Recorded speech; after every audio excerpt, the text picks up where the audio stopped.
Welcome everyone to the series premiere of A Certain Unstable Nailgun. I, Trina Duhart, will be your host, so be sure to take a seat and come along with us on this journey. So, let's begin. A darker than usual night was passing by the city. The number of people roaming the streets decreased as the minutes passed by. The chatter became higher and more obnoxious at the entrance of a secluded closed shop. A group of thugs had a middle school girl surrounded. You're pretty cute, aren't you? What's more, she's a student from Rosario. What do you say, guys? How about she comes with us? We'll even take you home eventually. Their leader said to his lackeys jokingly. Even without their approval, he'd be carrying out his wishes. The middle schooler just stood there unfazed as she looked over to see if anyone passing by would have the slightest hint of decency to help her.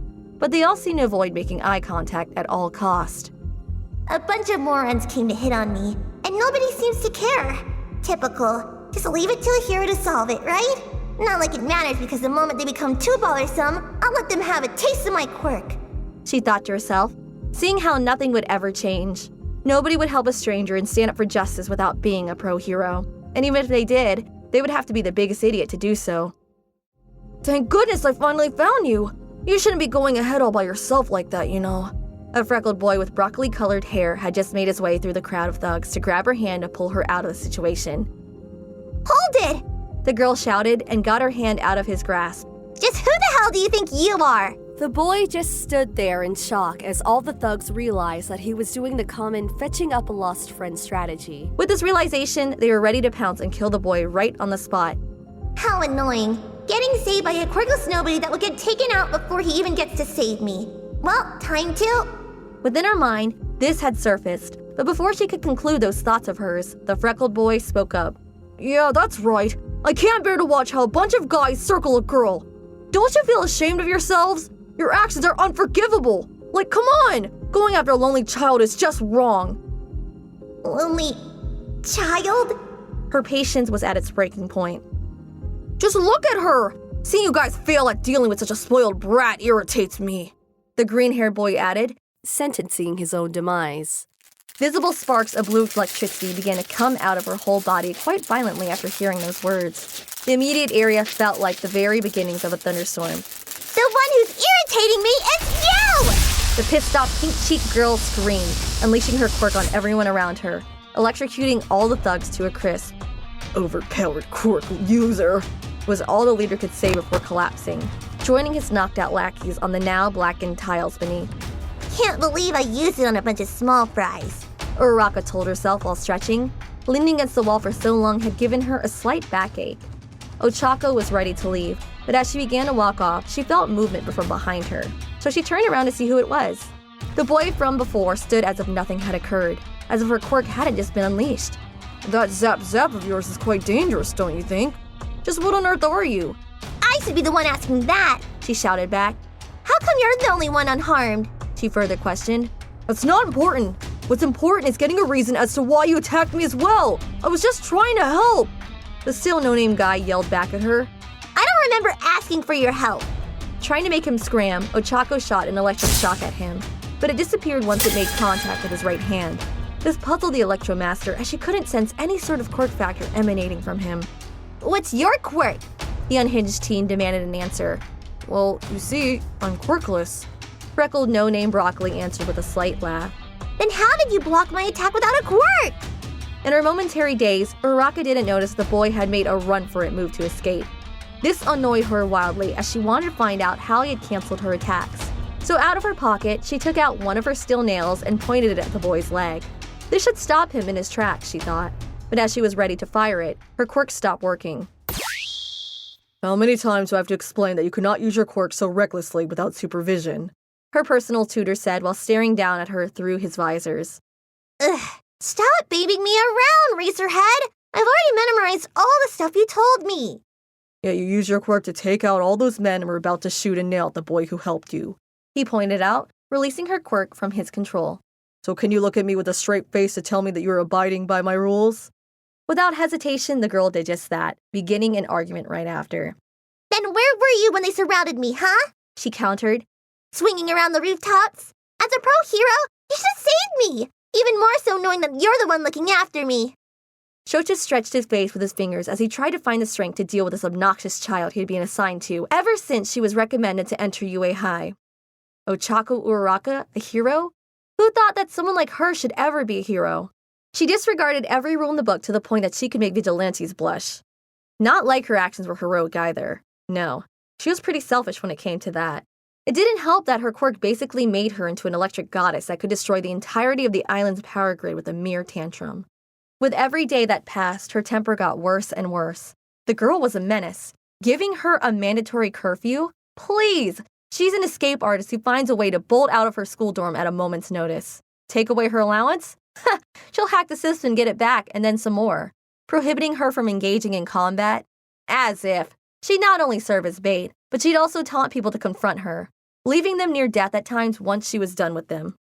Uraraka craved excitement in her life, and no matter what rule or wall she had to break, she would do so without a second thought. Eraserhead couldn't wait for the day she would get past this phase, so he wouldn't need to look after her anymore. That day would be the start of his road to heaven. I'll have to inform your dorm supervisor about tonight's escape. The pro hero then let her know. She wasn't happy to hear it at all. Come on, you can't be serious. She'll snap my neck. The now frightened girl cried out, hoping that he would feel bad enough not to do it anymore. I'm letting you off easy. Who do you think has to deal with whatever this is? The sight of her outburst was quite apparent to anyone passing by, even more so with the pile of unconscious bodies on it. You, she answered under her breath. Right after, Aizawa sent her back to her dorm at Rosario Middle School, and without another complaint, Ochako did as she was told. Going back was rather depressive, knowing that nobody was waiting for her. Nobody ever wanted to be her roommate due to her unstable emotions and attitude, so she had the entire room just to herself. Eternal solitude. Being alone can sometimes be a blessing, but most of the time it's a curse. Of this, the electric girl knew very well. Soon she would graduate, and because of the letter of recommendation written by the principal, she would be starting at the #1 hero school in Japan. Perhaps this could allow her to make friends, but if she were honest with herself, she didn't want to go there. She didn't want to be a hero. Throughout her whole life, she had witnessed how complacent everyone had become because of them. If there were a problem, then a hero would arrive to deal with it. If someone was in trouble, then only a hero could save them. If someone was being murdered, then the hero would be the one cleaning up the bloody corpse. Mostly hate was all that she could feel toward them.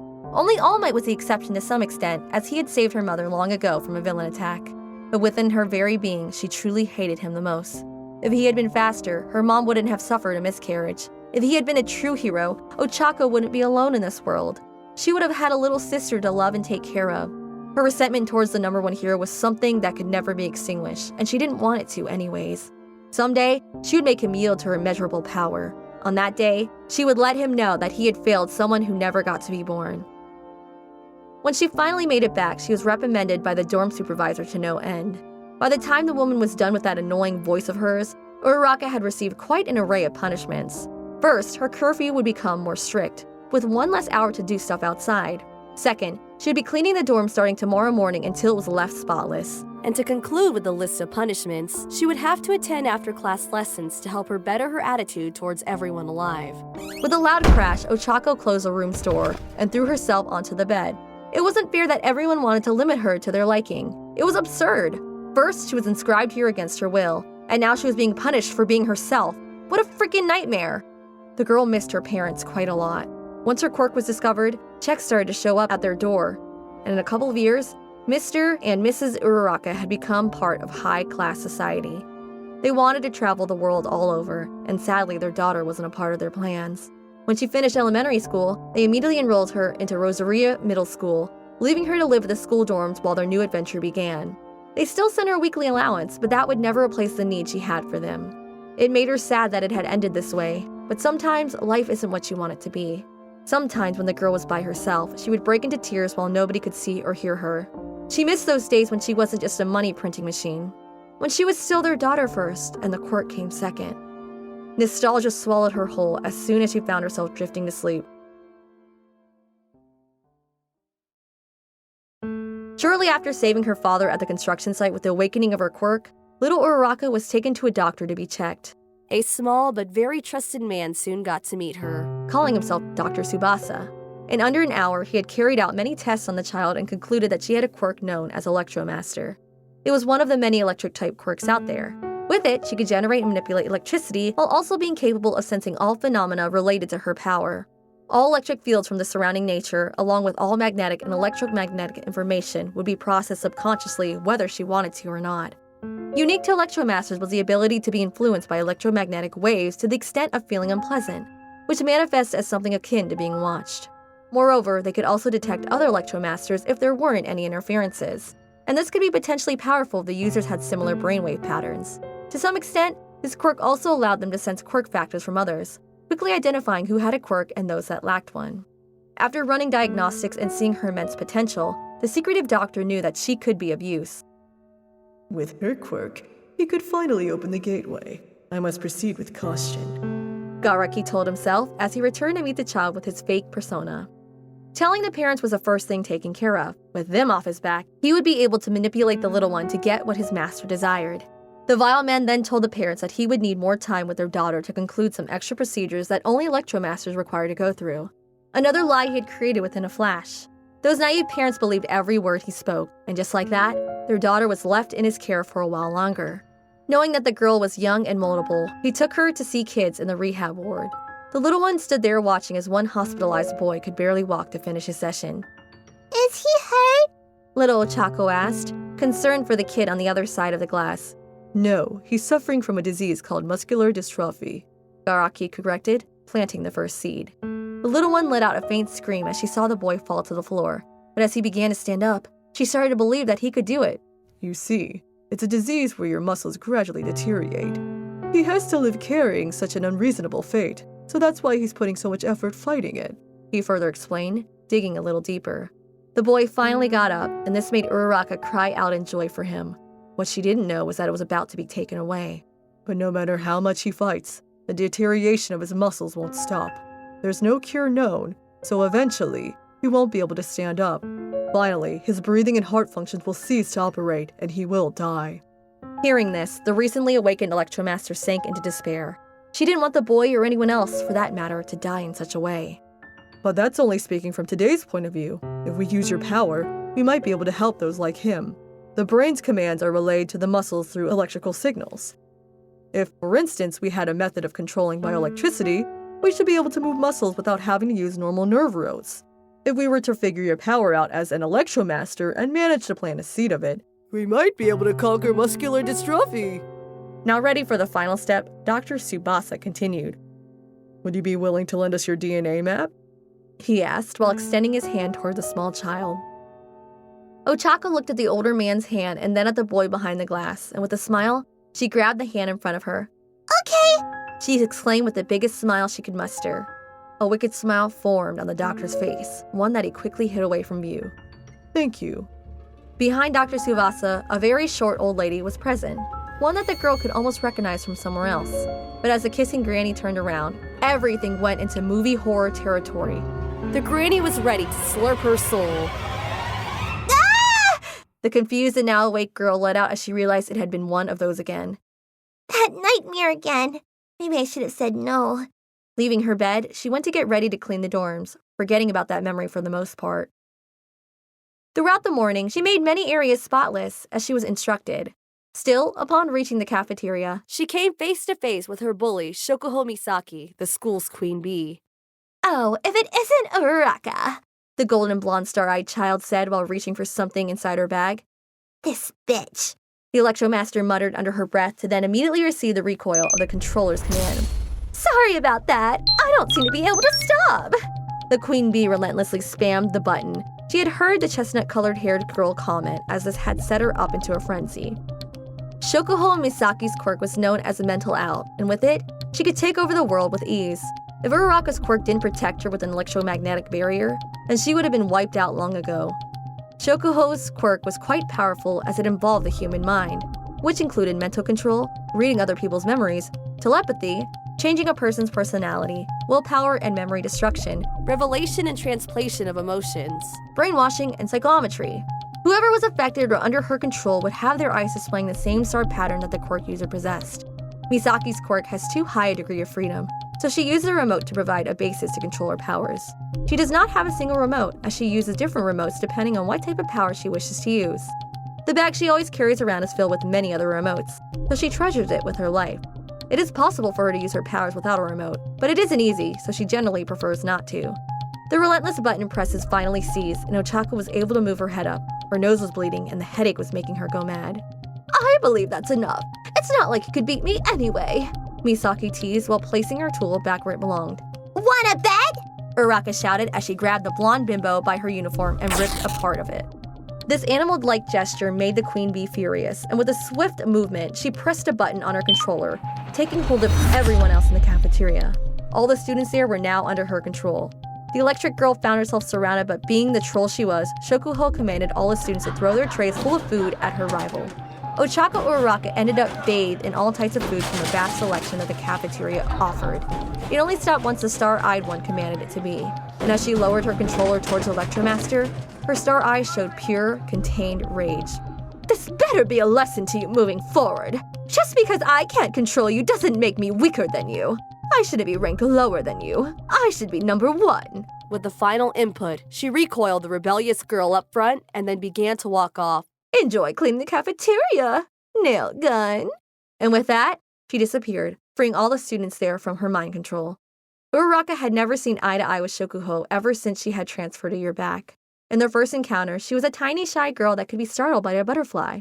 But somehow, she had evolved into what she was now. She ruled over everyone and had control over all the teachers, so she had an impeccable academic record. Not like it mattered because it was all fake. The only one beside her who was immune to being mind controlled was the principal, a dog principal. Misaki could not use her quirk on animals, so he was aware of the things she meddled with. He was also responsible for ranking the quirks amongst the students. So that's why the queen bee had become such a queen bitch. It had been so fun to mock the little one when she was a short, scared little flatty. Now she was a freaking bimbo.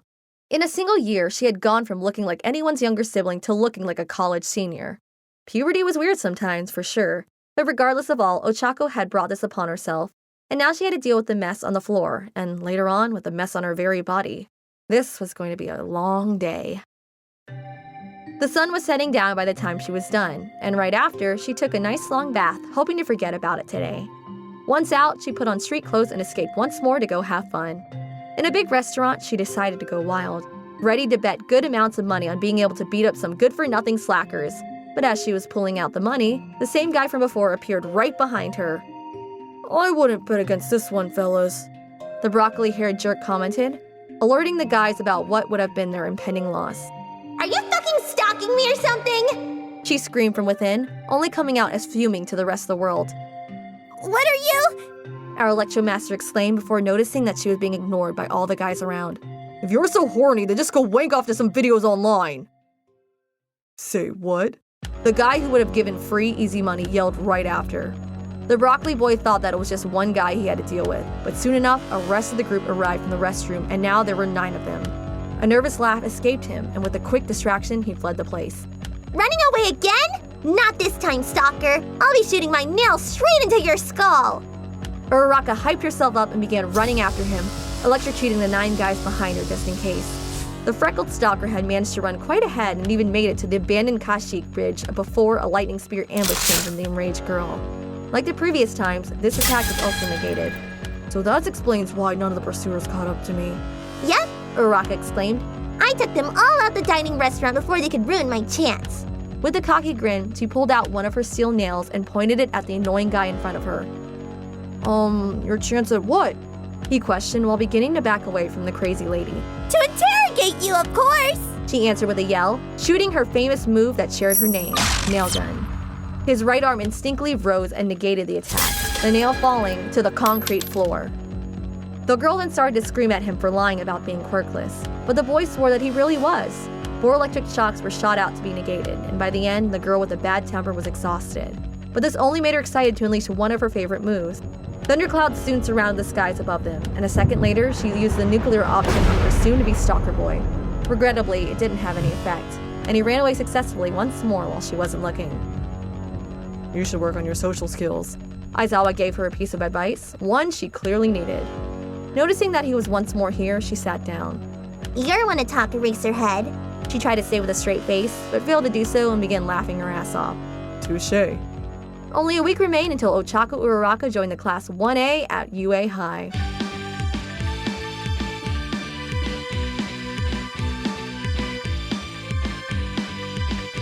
Days passed and became even closer to Uraraka to begin her first term at the school she secretly despised, UA High. After her diploma was literally thrown at her face, she was informed that she would be moving to another dorm immediately. To another prison, she thought. But after she was given further info, she realized that she was being sent to her own personal hell. Indeed, Ochako Uraraka would be living in a UA dorm built with her in mind. Eraserhead had requested it to make it easier to keep an eye on her, and so it was built in secret throughout the last few days. She would be housed there throughout the 3 years without the hope of escaping, as everyone in the school personnel would ensure that she remained within the school grounds at all times, unless accompanied by one of them. Screaming wouldn't be enough to calm herself this time, so on her last day, she escaped the middle school dorm, expecting to make the most of it before Aizawa tracked her down. Augmenting her speed with her quirk, she jumped across the rooftops of the beautiful shining city, searching for something fun to do right now. But as she almost slipped, she spotted a blonde chick hiding in an alleyway as police drones patrolled nearby. Hey, would you mind some company? Uraraka asked as she landed near the blonde. Depend on who's asking, She replied while pointing with a knife. Just someone who ran away from home. Ochako admitted, getting a bit closer until the mysterious girl lowered her weapon. Same! Give me a high five! Both girls gave each other high fives and then sat down to chat. At no point had it been slow, as the girl now known as Himiko Toga never allowed for it to die down. So you're telling me that your parents took off with your prestigious quirk money and left you to rot on the equivalent of an educational orphanage? Pretty much. I haven't seen them in years. They lost all interest in me and went to travel the world instead. The worst part is that someone from the government decided to place me under the supervision of a pro hero that doesn't allow me to do anything without bothering me to death. Ochako retold a summarized version of her tales, of which she had many. Himiko took hold of both of Nailgun's hands, and with an adorable yet creepy smile, she then prepared herself to share her secrets. We are so similar, Chaco! In total bliss, she exclaimed, My parents disowned me after I sucked my crush almost dry off his blood supply. They threw me out without caring how I felt. Not like it was everything they did, as they forced me to hide my true self for so long. And now that I'm out, I'll never go back. I'll live my life doing whatever I want with no regrets. What the vampire girl had just confessed would be rather hard for most to swallow, but in a way, this resonated greatly with Uraraka. Immediately, she held Toga's hands tightly as if they were besties. Hell yeah! That's what I'm talking about. The recent graduate yelled passionately in agreement. She felt identified. After that, both girls became friends and exchanged contact info for future meetups. The duo was so happy to find someone who finally understood them. Well, I'll take my leave now. Nice chat, Coco. Himiko said with a wave of her hand. She had taken the final syllable of her new friend's name and repeated it to create a cute nickname. See ya, Toga. Uraraka exclaimed with joy and a hint of sadness as she saw her leave. She had finally made a friend, but now it'd be super hard to meet up with her again. Jumping towards the rooftops once more, she felt constrained as some familiar binds pinned her down mid-jump. Don't resist, Nailgun. If you behave, I'll get you some of that grilled meat you like. Aizawa told her in a serious yet calm tone. He wasn't as mad as usual. Fine, I'll come peacefully, but only if you get me a big order. Even while dangling, she still had the guts to barter. I'll get you a medium one and a dessert on the side. Deal? Deal. With a smug grin, she was released from the binds, and both she and Shota began to jump throughout the city tops until they reached a small establishment that sold grilled meat among other fancy meats. Eraserhead had heard a good part of the conversation between the girls, and to some extent, he felt a bit of guilt for being so strict with the girl under his care. Ochako wasn't a bad child per se, she just felt enclosed in a tiny box that she frequently broke out of. Changing his approach moving forward could allow her to change for the better. The electric girl had munched on so much grilled meat that she felt like standing up would be impossible, and she hadn't even had dessert yet. Meanwhile, Aizawa had taken the chance to chug down a few beers. It wouldn't hurt to be a bit numb for the next few hours. Hey, kid, He said, trying to get her attention. What is it, Eraserhead? The too-full girl tried to speak, but each time she finished a word, she felt like puking, and these wouldn't be rainbows. I've been quite strict since I was assigned to you, and I feel that my way of handling it wasn't the best. So now I'll be more flexible as long as you behave. Earn my trust, and I'll allow you to gain some of those privileges that you want. It wasn't clear if the alcohol had influenced him, but Eraserhead had indeed just said this out loud to the girl under his care.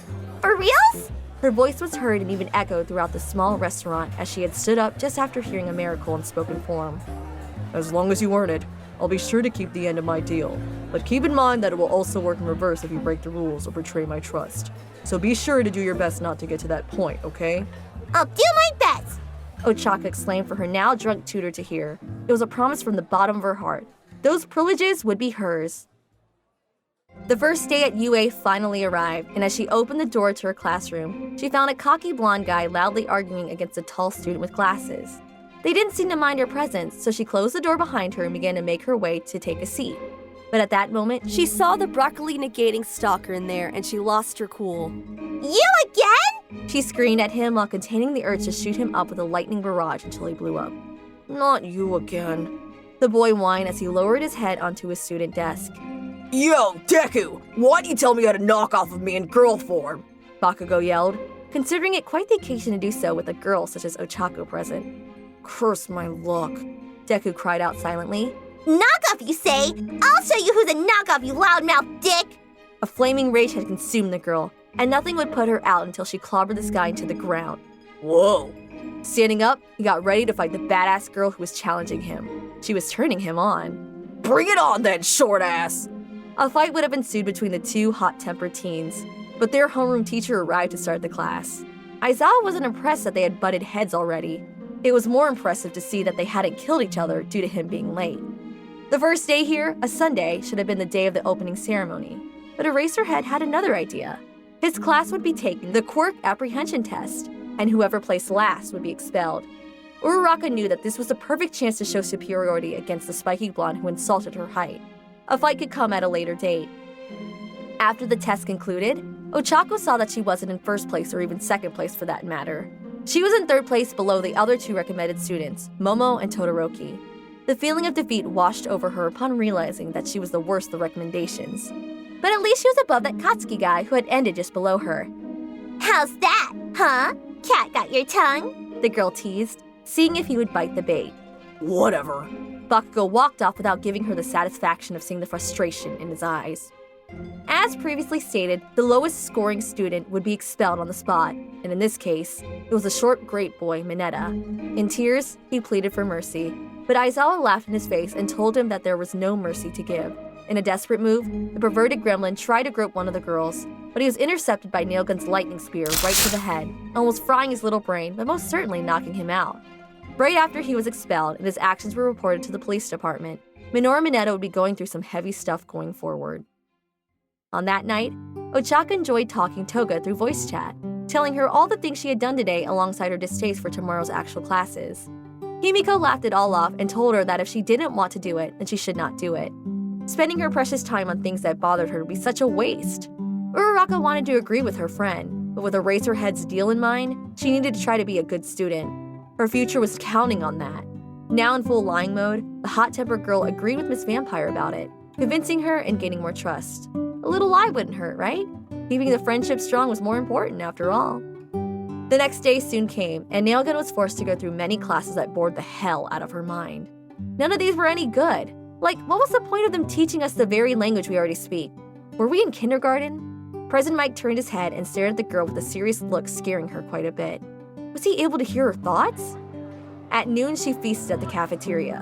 Lunch Rush was such a good cook, she thought while munching. No manners were there to see on the girl's part. The wild animal was eating loudly for all to hear.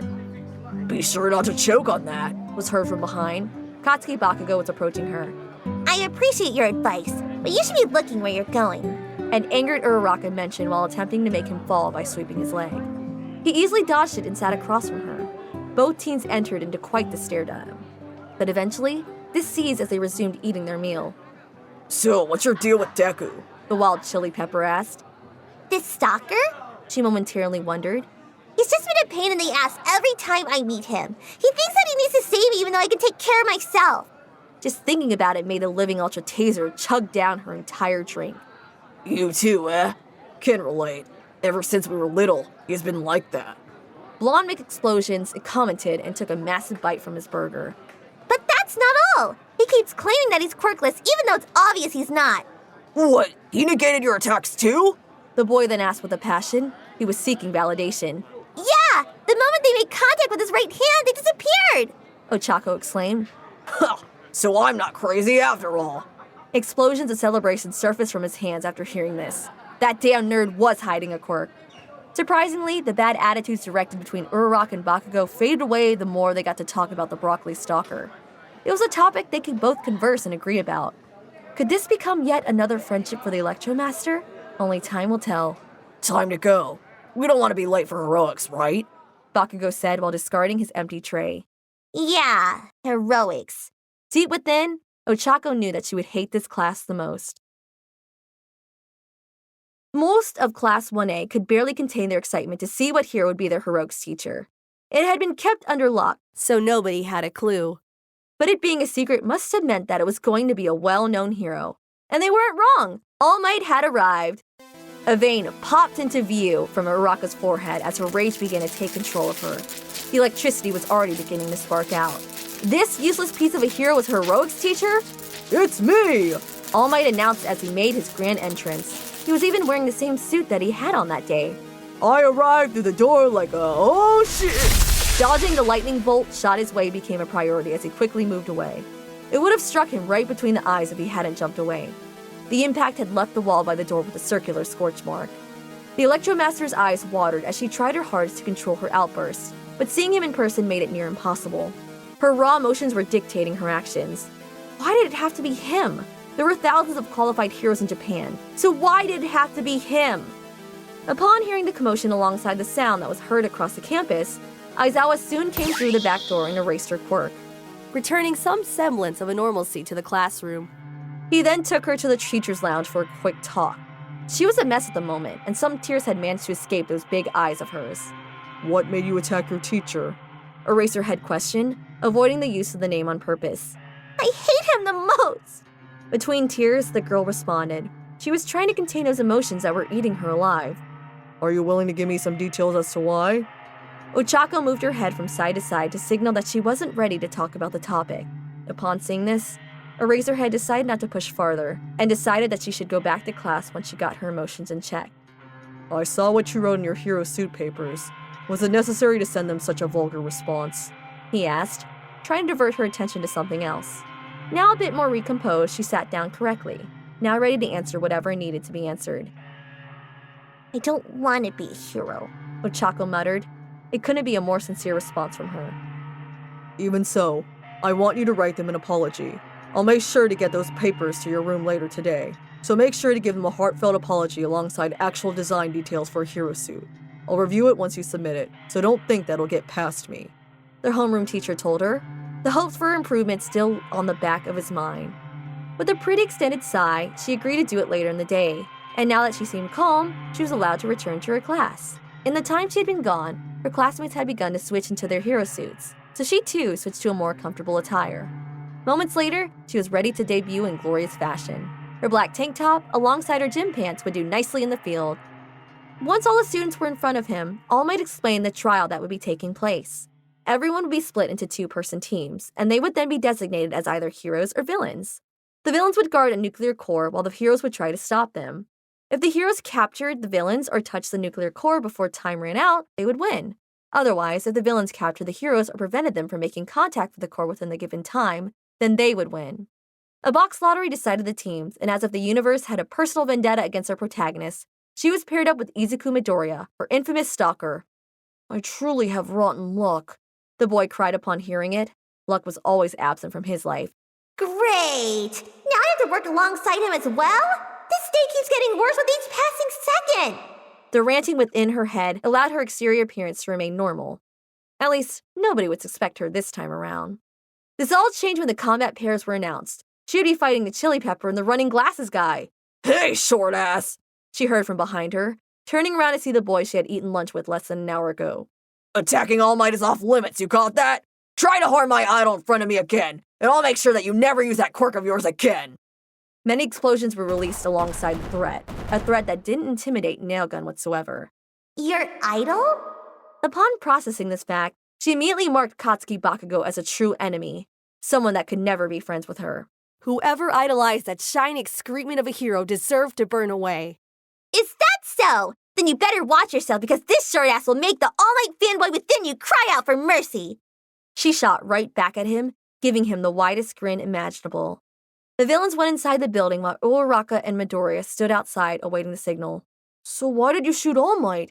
Izuku had been wondering since she did it, so now he took the chance to ask.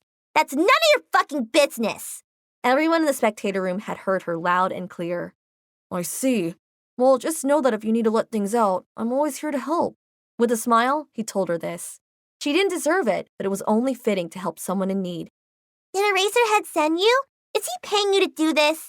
Ochako whispered into his ear. This assumption did have some merit to it. Because if he is, I'm willing to pay you double so you get it off my back. Midoriya looked somewhat confused after hearing this. Why would our homeroom teacher hire a student to spy on another student? Ochako began to think of the possibilities. Could he be lying? Playing dumb? Or was that he was actually telling the truth? Had he been doing this since the beginning? No, that was highly improbable. But it was suspicious that he was also in UA alongside her. That she couldn't deny. This guy was hiding something. The authorization came soon enough, and the team went in to win this match. Less than a minute in, they were stopped by the sudden appearance of Bakugo. This is as far as you go, heroes! He loudly stated while trying to appear imposing. You can go ahead, Rotten Luck. I'll take care of this one personally. Uraraka was ready to destroy the explosive boy's career. Izuku agreed and ran ahead, wondering why Rotten Luck had become his new nickname. Rampage Stress! Ochako Uraraka wasn't going to hold back. She was going at full throttle. Rampage Stress was a physical strengthening technique that she had developed over the years of training. By manipulating the electrical signals within her cells, she could draw out further strength to surpass her physical limits. The only drawback was that if she pushed herself too hard while using it, she could harm herself quite severely. With the speed of lightning, she kicked Bakugo's teeth right in, shattering them. He wasn't able to react and was then punched into a wall. The screams were then heard as he received 2 nail guns to his legs. Fearing for his life, Katsuki tried to use his build-up gauntlet, but upon the release phase, another nail gun was shot. This time went straight through the gauntlet, causing a colossal explosion that almost took the holder's arm clean off. The screams grew louder until he blacked out. The pain had made it happen. The next instant, Ochako rushed upstairs and faced Ida, who annoyed her a bit. So, to get him off her trail, she kicked his leg so hard that his femur broke in multiple areas. Without caring for the now-collapsed foe, she touched the warhead and won the match.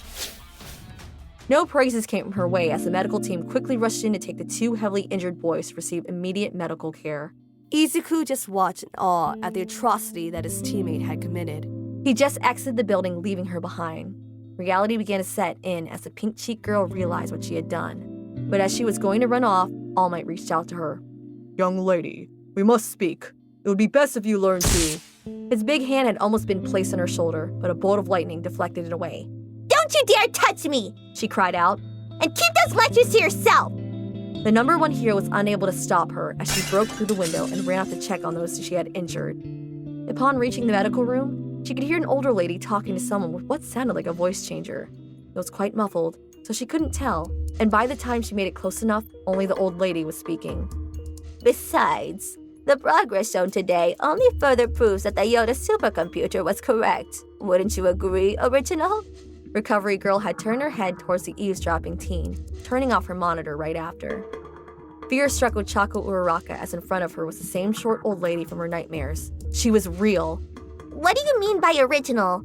Electromaster asked, getting closer to the terrifying granny. Oh, dearie. Where should I begin?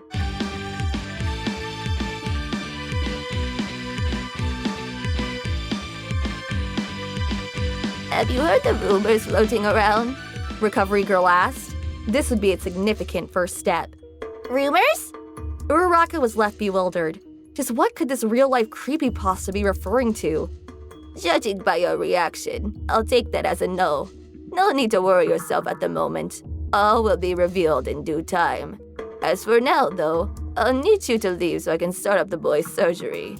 The granny said, and immediately kicked the confused girl out of the room. That leg wouldn't be fixing itself now, would it? That was weird. Seems like I'll need to do some good old server search. Ochako made it to the dorm, and soon enough, she was inside her room with her customized PC in hand. With time and dedication, she had made it into a machine capable of getting to any restricted web or domains. But most important of all, private government servers.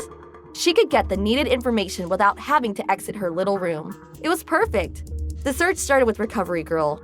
also known as Chiyo Suninji, to see if she could track her previous workplaces. And indeed, she found it. Chiyo had worked in the same hospital she had been taken to when her quirk awakened at the age of 4. And not just that, but she had worked under Dr. Tsubasa, so things were beginning to fall into place. What back then was known as Yavin Prime Hospital had been recently renamed Central Hospital, and this was the place Uraraka would be stealing info from. Hacking her way in was a piece of cake, and accessing the primary servers was even easier. Everything had been wiped clean almost a month ago. All data entries pertaining to Dr. Tsubasa, Chiyo Sunenji, and even herself were no longer available. If she wanted to get the info now, she would need to go to the research center at the back of the hospital. Can't believe that I'll have to go all the way there just to see if there's anything related to the granny. Eraserhead is gonna hate this for sure. In the blink of an eye, she had closed her PC and jumped out her window and onto the school field. There she stopped as Aizawa approached her. What's got you so riled up? He asked. I need your permission to go out right now, please? She shouted and gave him cute puppy eyes. Shota looked down at her. A headache had just begun to form after what he had just heard. So you want me to grant you access to leave the school grounds? She kept nodding while repeating this cute sound to no end. Right. As if. I left you by yourself for less than half an hour, and you managed to cripple a classmate and almost maimed another.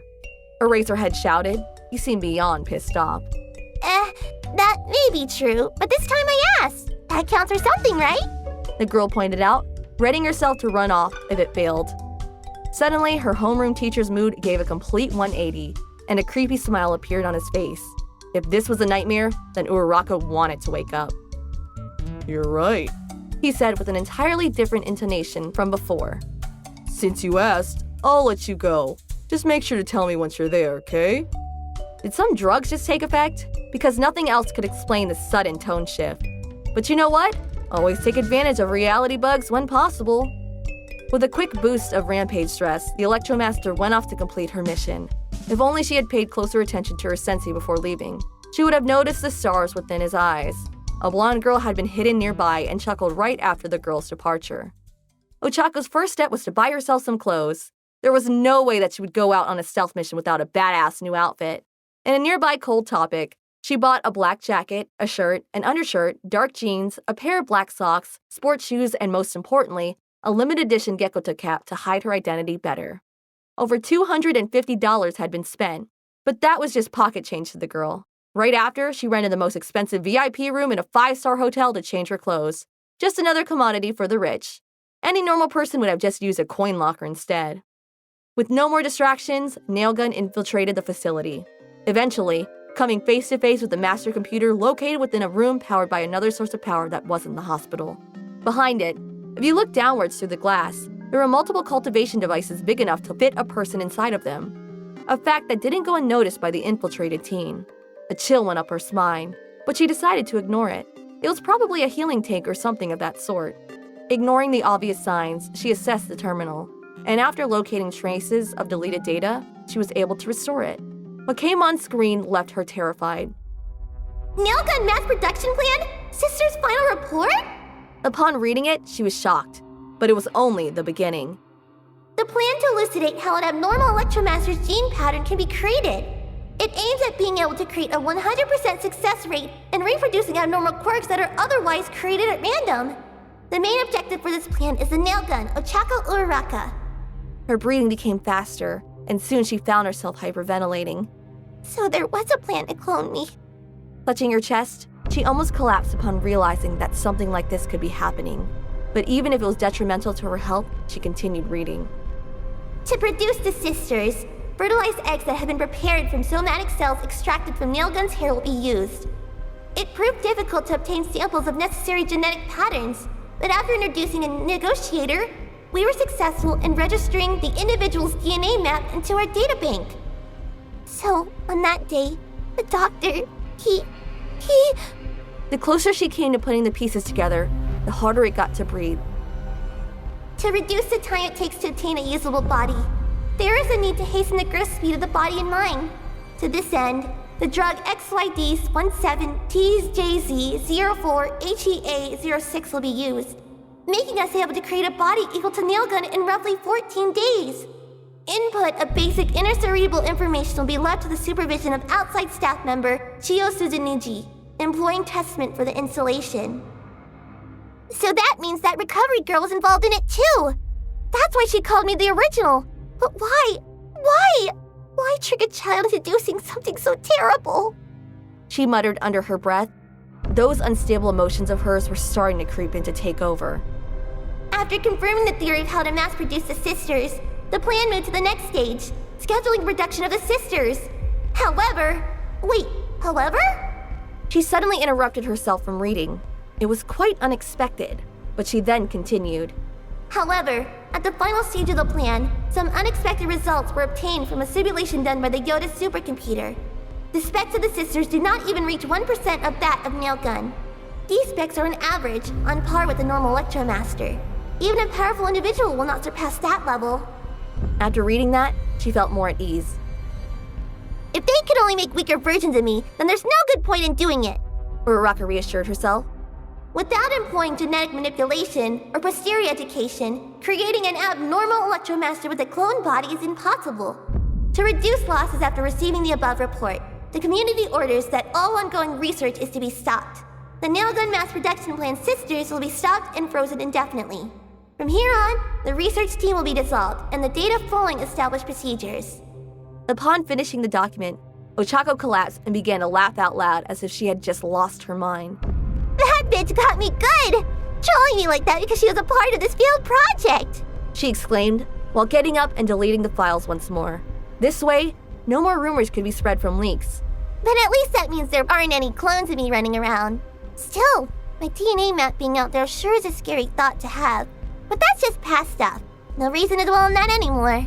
The door closing the instant she left. Less than a minute later, a night guard followed by a schoolgirl opened the door. The girl went ahead and deleted everything that had ever been saved there, so her objective was completed. If only Ochako had been a tad slower, she would have met with this particular individual. Now back at the school, she was intercepted by Eraserhead, who told her to go to the medical room as Recovery Girl had requested her presence. Uraraka followed the order, and a few minutes later, she had made it there. Ito was in one of the beds with his right leg in a huge cast. By his side, the pro hero known as Snipe stood alongside the granny who had kicked Ochako out earlier.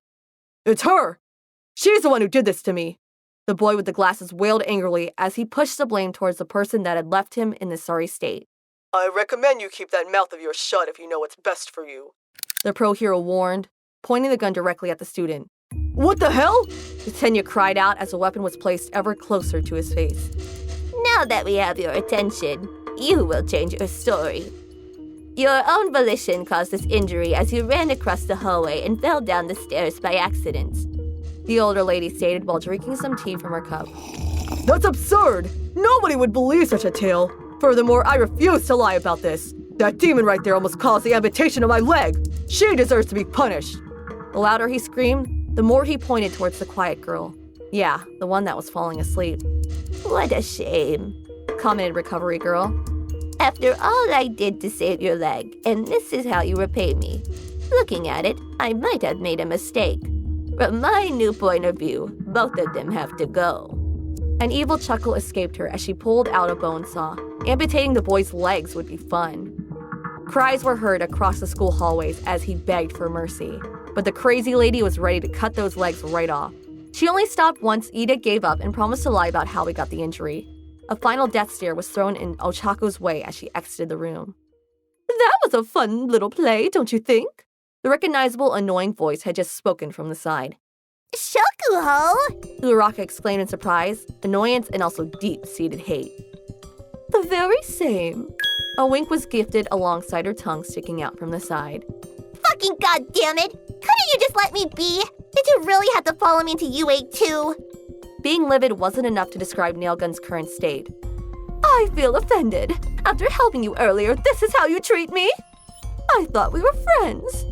Fake tears came out as she even began to sob dramatically. Friends? Did you lose your mind? We will never be friends. And you helping me? Ha! Don't make me laugh. You helping anyone be a miracle at best and blackmail at worst. Fair, Misaki admitted, as she pulled a controller out of her bag. I guess that I didn't control your homeroom teacher to let you go, or influence Snipe to cover up that little mess you created. Apparent anger could be seen in the queen's eyes. Wait, you did those things for me? Uraraka said while beginning to calm herself down. So now you notice? Wasn't it obvious? Not really. Embarrassed, the girl looked away. You silly hot-tempered child. Of course I assisted you. Otherwise, you'd be an expelled student by now. The taller girl felt in control now. Thanks. I appreciate the help. With a smile, the pink-cheeked teen expressed herself in a way she was genuinely grateful. Aw, the wild rampaging animal just thanked me. I must save this memory. Without permission, a selfie was then taken, which didn't annoy Uraraka for some reason. So, how did you get in here? Ochako asked with genuine curiosity.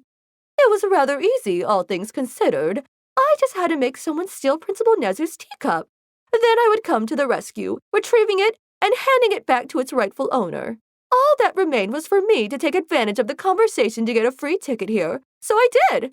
Now I'm a part of Class 1C as their new queen. The royal girl explained in sharp detail. That plan had been such a success that everyone deserved to know. I refuse to believe that happened. With a straight face, the Electromaster responded. It must have been a fairy tale. It did, but of course, the wild animal wouldn't believe me. Sorry, but not in the mood to play your little game right now. I want to sleep. Ochako said as a cute yawn escaped her. Fine, I'll let the little one sleep. Shikuho once more tried to trigger her rival, but it had no effect. Good night! Nailgun exclaimed and walked off. Good night.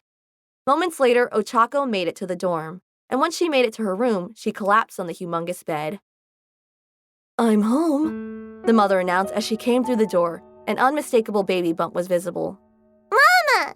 The little one exclaimed as she ran to hug her mother's leg. The mother hugged her daughter back, picking her up and spinning her around before setting her down. So what did you do while I was away, Ochako? She asked. I play with Nitsugekko-da! The little one's eyes shined upon responding. But his hand broke off. The girl added, looking back at the broken stuffed toy nearby. I see. The mom chuckled nervously. This had been the second one this week. Moments later, she had put her daughter to bed as it was quite late already. She should be fixing the toy in a bit. Mama, will he be alright? The girl that was supposed to be sleeping then asked, If you're a good girl, then he sure will. Just like a Santa? The child said, remembering that her mom had told her something similar when it came to him. A smile hid the mother's thoughts. Her little Ochako was thinking of Santa when it was still spring. Yep, just like with him, the mom reassured. He's a good friend of mine, so I'll be sure to ask him for some help. He's your friend? Pure excitement could be heard in the young one's voice. You bet. With a thumbs up, she answered. The mother then pulled the blanket to cover her kid once more. So you just go to sleep now, okay? Mm-hmm. Little Uraraka agreed, and soon she fell asleep in her crib. When Ochako woke up the following day, her friend Mr. Gekota was there beside her, with his arm fixed. The girl happily shouted for her mother to hear. She had to know the good news. The little one was so excited that she jumped off the bed and rushed into the kitchen to see her mom cooking breakfast. Mrs. Uraraka then patted her daughter the way she loved. This was one of those moments she would never forget. Can't dream again, huh? Wiping away the tears, the teen stretched until she felt better. Uraraka then placed her hand on top of her own head, and she tried to pat herself, trying to get the same feeling that she used to get when her mom did it. Sadly, she wasn't able to replicate her touch. Her eyes watered, and she was forced to clean them once more. Whenever I would cry or need help, my mother would always take care of everything while I slept. And after the loss, she... Those memories from long ago had now become reasons to cry. Knowing that she needed to get ready, Ochako pushed them aside and went over to prepare for another school day. Once done, she returned to her room to pick up her phone, and upon turning it on, she saw multiple notifications. Toga had messaged her last night to ask why she had been ignored when she called out to her in Kamino. Confused, Nailgun responded that she hadn't been anywhere near that place last night, so she must have mistaken her for someone else. The blonde then replied with a sure almost right away, which annoyed Uraraka. She hadn't lied, so being accused of ignoring a friend was an insult. The hot-tempered girl didn't respond to the message as she turned off her phone and went to class. Unexpectedly, upon entering the classroom, our little Electromaster discovered that Shokuho had altered the memories of mostly everyone there. Nobody remembered the things she did, and instead, They remembered that Ida had fallen down the stairs and that Bakugo had almost blown off his right hand due to a malfunction in his grenade gauntlet. The only person who remembered the actual events beside her was that rotten broccoli guy. A fact that he made clear upon asking what the others meant by these newly described events that he had no recollection of. Even the two affected had their memories altered as Bakugo showed embarrassment when talking about his mistake, while Ida learned that running down the stairs with his engines on can lead to a crippled leg. Half of the girl felt terrible for this whole thing. How could she not have just done this to them but also allow their minds to be warped? Meanwhile, the other half couldn't stop laughing at Ida's story and at Bakugo's new tunnel with a smile. No more sealed doors for him. Once Aizawa arrived, the class settled down. Next came up a vote for who would be Class 1A's president. With an outstanding 9 votes, Momo Yaoyorozu took the role, while Shoto Todoroki took place by her side as her vice president with 3 votes. Ochako didn't really care much for this, so for the most part, she kept her head down. At around the same time, Class 1C had also elected their class president. With a not impressive 20 votes, Shokuho Misaki had become their head of operations both figuratively as well as literally. Mere seconds after, she had also proclaimed herself as their queen, and they responded this with loud clapping. The stars in their eyes told the entire story. With Momo now in command, she decided to do a group exercise so everyone could get acquainted with their peers. This way, they could become a better class overall, and this was what Yaoyorozu sought after. It started with everyone introducing themselves alongside giving some minor details to relate to. Ochako found herself flustered as some students cheered right after she said her piece. Being praised like that was so rare when everyone expects you to do everything perfectly all the time. She even got to learn the cute Gekuto-like girl's name. It was Tsuyu Asui. Alongside her, she also learned the names of the others, and she let out a chuckle as the one called Kaminari let out an electric pun. That guy was funny, she thought, as he then became a dead brain for overusing his quirk. Ochako burst into laughter right after. This poor boy possessed a baby version of her quirk that short-circuited his brain if overused. Classes continued as usual throughout the rest of the day, and by its end, Nailgun was satisfied. It had been a good day. Upon exiting the building, she was hit with sudden news as Shoto informed her that Momo Yaoyorozu and Eijiro Kirishima from her class would be moving to vacant rooms in the dorm. And that wasn't all. A girl from Class 1B would also be joining them. Her name was Itsuka Kendo. But worst of all was that someone from Class 1C would also be crashing in. And of course, it was Shokuho Misaki, to the teens' dismay.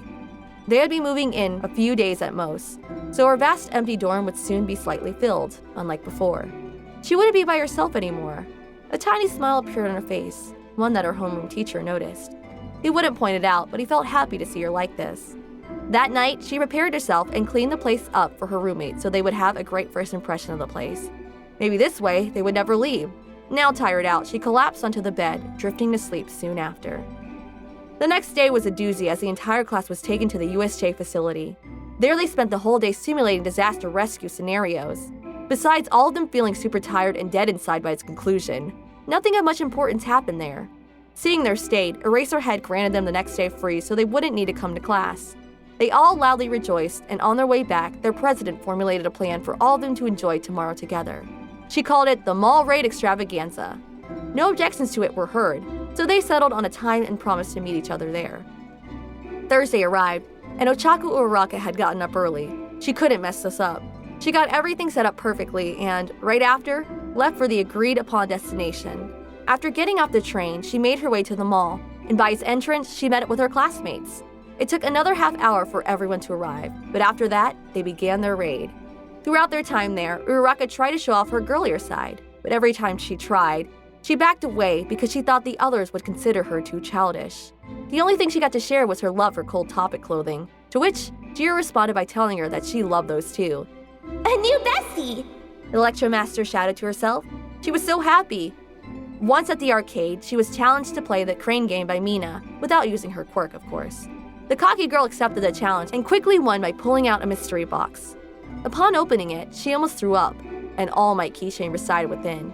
She felt like incinerating it on the spot, but seeing the reaction that the other girls gave her made the Electromaster reconsider it. With slight disgust, she pinned it to her backpack and continued onwards. By now, the teens were talking about watching a movie, suggesting many from the vast array of options available. But just as Uraraka was going to voice out her choice, a weird feeling crossed her head, one that she had never felt before. Dread crept up her legs as she felt a power similar, if not exactly the same as hers, from far away.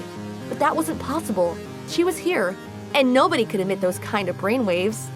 Unless... Ochako excused herself and immediately turned on her rampage dress. She ran without skipping a beat, and in less than a minute, she reached a park near the signal she had felt. Looking around briefly, she found nobody, so she let out a sigh. It must have been a figment of her imagination, she thought. But as she went towards the exit, she froze. A girl wearing her old rosary uniform stood right there looking the other way. But upon noticing Uraraka's presence, the girl turned around to see who had approached her. Aside from the uniform and some weird goggles, this girl was a mirror image of Ochako. The pain in her chest from days prior resurfaced as she kept looking at the doppelganger in front of her. Who are you? The original one asked, awaiting a response that maybe she wasn't ready to hear.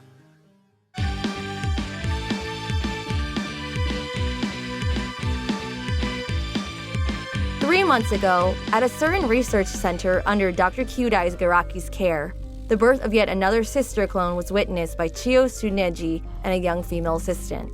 This time around, it was the 9,982nd specimen. The cultivation chamber was first drained, and as the clone laid eyes on the world around her for the first time, she looked around first with curiosity, but this soon turned to fear, and upon not understanding her surroundings, she began to cry out like an infant loudly. Long, wet hair cascaded down from the clone's head, some of it spiraling just right to cover her privates as she was completely naked. Not a single piece of clothing was currently worn by the just-born sister. As you can see, she has the mental age of a newborn. She doesn't understand speech and can't even walk on her own. Head scientist Chiyo explained to her young assistant. She had just been assigned, so this was the first time the young woman witnessed this standard procedure. The young assistant hadn't focused on what her superior had told her as she tried to dry up the crying girl's hair with a towel. To her, this child was a human who deserved help. What do you think you're doing? I'm drying her up. You don't want her to catch a cold now, do you? The assistant shot back defiantly. The old doctor just looked at the brat with disinterest. Just another one of those disposable sisters. Like I could be bothered doing that with every single one. And even less now that we're doing the next batch in one go. Chiyo pointed out, making sure that the girl heard it loud and clear. Chiyo Tsuneji was well aware that going through with this order was a rather ineffective way to accelerate the experiment. But these were orders given by the one on top, so she couldn't go against that. Plugging the clone into the testament came next, a machine created by Dr. Garaki. With it, the sisters could easily be given inputs to learn speech logic and basic motor functions quickly. Once finished, the girl opened her eyes and got off the machine. Hello, are you capable of understanding what I'm saying? The granny asked. The Uraraka clone, upon hearing this, turned her head to meet the person that had spoken to her. She had to respond immediately. That's an introduction to a casual conversation. In other words, a greeting Uraraka determines. The girl answered in the third person with a monotone voice. What's your model number? Chiyo then questioned. Number 9,982. Good, that means that you're connected to the network. Well, for starters, put these on. A closed pack with a hospital gown was given to 9982, to which the girl immediately began to put on without a hint of emotion. How could she do that without showing even the slightest hint of embarrassment? The assistant asked while covering her own face. She was the one embarrassed. Oh, that? It'd be a pain if we put the unnecessary emotions just to have them rebelling against us. And it's not like we currently have the skills to add emotions. Granny Tsuneji answered, explaining with the bare minimum. Sorry to have kept you waiting. What's next? Uraraka awaits her orders. An hour later, the sister had gotten all her tests done and had even received a haircut to match the original's look. According to results, she was in a perfect health and ready to be deployed. Seeing that they had finished early, Chiyo suggested a quick break, to which the assistant agreed as she then served them an expensive tea that she had bought earlier today. It was called Golden Tips Imperial, and it was highly regarded amongst the tea lover community. But upon tasting it, 9,982 decided to speak up. It's horrible, she exclaimed in a more normal voice, yet still a bit monotone. What? That's impossible! The young assistant cried out. Maybe it's just too much for a clone like you, she added. Did you steam the tea properly? Uraraka asked. No? The college girl responded in a total bewilderment. It's a basic step in bringing out the flavor in tea. Also, if the temperature of the water is too low, there won't be any freshness to it, Uraraka observes. An electric pot isn't suited to make tea. The milk should be prepared in a milk pitcher that's heated in boiling water. You should have poured an amount of tea that is equivalent to 1.7 times that of the milk. In other words, because you didn't go enough trouble making it, you killed a good taste and made a failure. Uraraka makes an assertion. My first tea is this crap? Uraraka laments over her misfortune. It had begun in monotone, but the longer she spoke, the more she sounded normal. And by the end, she sounded just like the original, a detail that didn't pass over Recovery Girl. My first tea is this crap? Uraraka laments over her misfortune. The old lady then burst into laughter. This was just too good not to do so. Yet another clone showing clear emotions, another defective one like a few before her. She wondered how the evil lord would react to finding out about this deviation, but this gave her an idea. We'll get better tea by moving experiments outside, and outdoor studies could benefit the specimens. The old one proposed, knowing that this could cause a chain reaction. Outside? The young clone wondered upon hearing her creator. What is the world outside the Research Institute like? 9,982 asked in first person, but most important of all, in a normal voice. Unlike here, that's filled with the stench of uncountable drugs. The outside air is actually pretty good.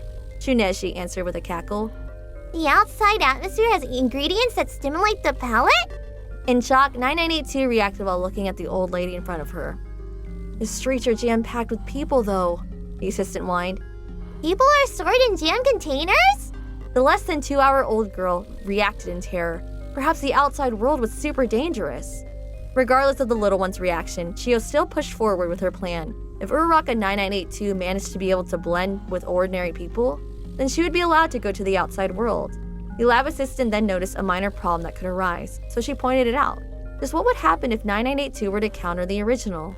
Recovery Girl just laughed it off, saying that the chances of that happening were astronomically low, almost complete zero, so there was no need to worry about such an event. This sparked curiosity within the clone, which made her reach out to her creator to ask a question. What's the original? Once more, her emotions were noticeable. Well, going by the codename Sisters, I would say that she's your big sister. Big sister? 982 was then taken to start combat training, but before arriving at the training room, she was told to clean up a special test room alongside 5 other clones first. She agreed to do this and went ahead with the additional copies. Bloody, almost unrecognizable chunks of meat filled the room once lit up. Some sister corpses adorned the corners as well, their blood pooling up to the extent of making the floor hard to see. Whoever had done this had been quite creative with the executions. Pure terror filled 982's mind as she realized that what happened to them would eventually be done to her as well. It was an inevitable part of being a sister. This she learned on that day as she held in the tears while disposing of the bodies. Both girls stared at each other now. Nobody else was nearby this part of the park. Their silent stare down lasted until an unexpected response was given by one of them. Yeah. The clone exclaimed in a very cute manner. Yeah. Ochako was left in total confusion. Could it be that she's speaking the sacred language of the Neko gods? Does this mean that I'm finally worthy of joining our feline overlords? Ag! Don't be stupid, Ochako. There's no such thing. You're probably imagining things due to fatigue. Yeah, that must be it. Yeah, the four-legged creature said, being in trouble. 9882 pointed towards a small black cat stuck in a tree branch nearby. Oh, she meant the cat. Uraraka facepalmed her forehead upon realizing this. When I was passing through the street earlier, I discovered that a baby had been left behind in a parked car. Knowing that the waiting time for a hero to arrive tends to be over 20 minutes on average, and that this would be detrimental to its health, I used my quirk to open the lock. This caused the dark creature to be frightened and climb up the tree. Now it cannot get down. Uraraka explains the whole situation in great detail. After hearing all that, Nailgun was left speechless. This girl not only looked like her, but she also appeared to be an Electromaster as well. Not only that, but she also distrusted heroes, refusing to wait for them to arrive and instead taking action herself to solve the problem. Uraraka felt great respect for the individual next to her who shared her looks. The little kitten then slipped off the tree, but Ochako caught it, falling over in the process. As she was standing up, though, the cat jumped off her hands and into the grass below. It seemed to dislike Ochako for some reason. But where's your visor? Uraraka asked, pointing out the missing support item. Visor? Why would I need one of those? Ochako asked, once more confused by what the copy was saying. And why do you keep calling yourself Uraraka? That's my last name. The girl kept to herself. The schoolgirl in front of her began to tremble a bit after what she heard. Even her lip was quivering. Are you, by any chance, the original? Uraraka 9982 asked, holding herself back as much as possible. Of Of course I am! I'm the one and only Ochako Uraraka, the origin— Her exclaimed words being interrupted as she was hugged very tightly by 9982. Big sister! Holding back tears, the little sister just held on tightly, never wanting to let go. The usually hot-headed girl was now petrified. The experiment was real. 20,000 clones had been created from her DNA map, and now she was being hugged by one of them. A feeling unlike any other surfaced from within, one that made her feel warm. Tears escaped her eyes like torrents as she finally returned the gesture. Her heart accelerated to never-before-seen levels as she finally realized that she was no longer alone in this world. She had been given a younger sister. Big sis! I can't breathe! The younger sibling cried out. Oh, sorry! Ochako said quickly, letting go, moving a little back in embarrassment. The experience of almost dying to her older sister's hug left 9982 a bit traumatized, but even with that, she wanted to try it again, to hug her big sister once more. Hey! Ochako suddenly exclaimed, trying to get the little sister's attention. Let me teach you something. That small cutie over there is a kitten. Kitten? Yep, kitten. That's what you call a child cat. In full older sister mode, she explained. Wow! Such a cute sound escaped the younger one as she had learned her very first thing from her big sister. Following this, Ochako also taught her that many animals could seem frightened of them, but this was only because they were scared off by the electricity that their bodies produced. The young sibling looked at her older sister with admiration. She knew so many things that she had never heard about. So, can I ask some questions? Uraraka then asked. Of course! The little sister exclaimed, thinking that now she would have the chance to teach her big sister something. Why were you created if the project was canceled? I'm sorry, but that's classified information. The younger sibling responded. She was looking at the floor because she didn't feel comfortable after failing to respond to the question in a satisfactory manner. I see. Ochako let out, keeping her thoughts to herself. You must have programmed her to be unable to leak such information.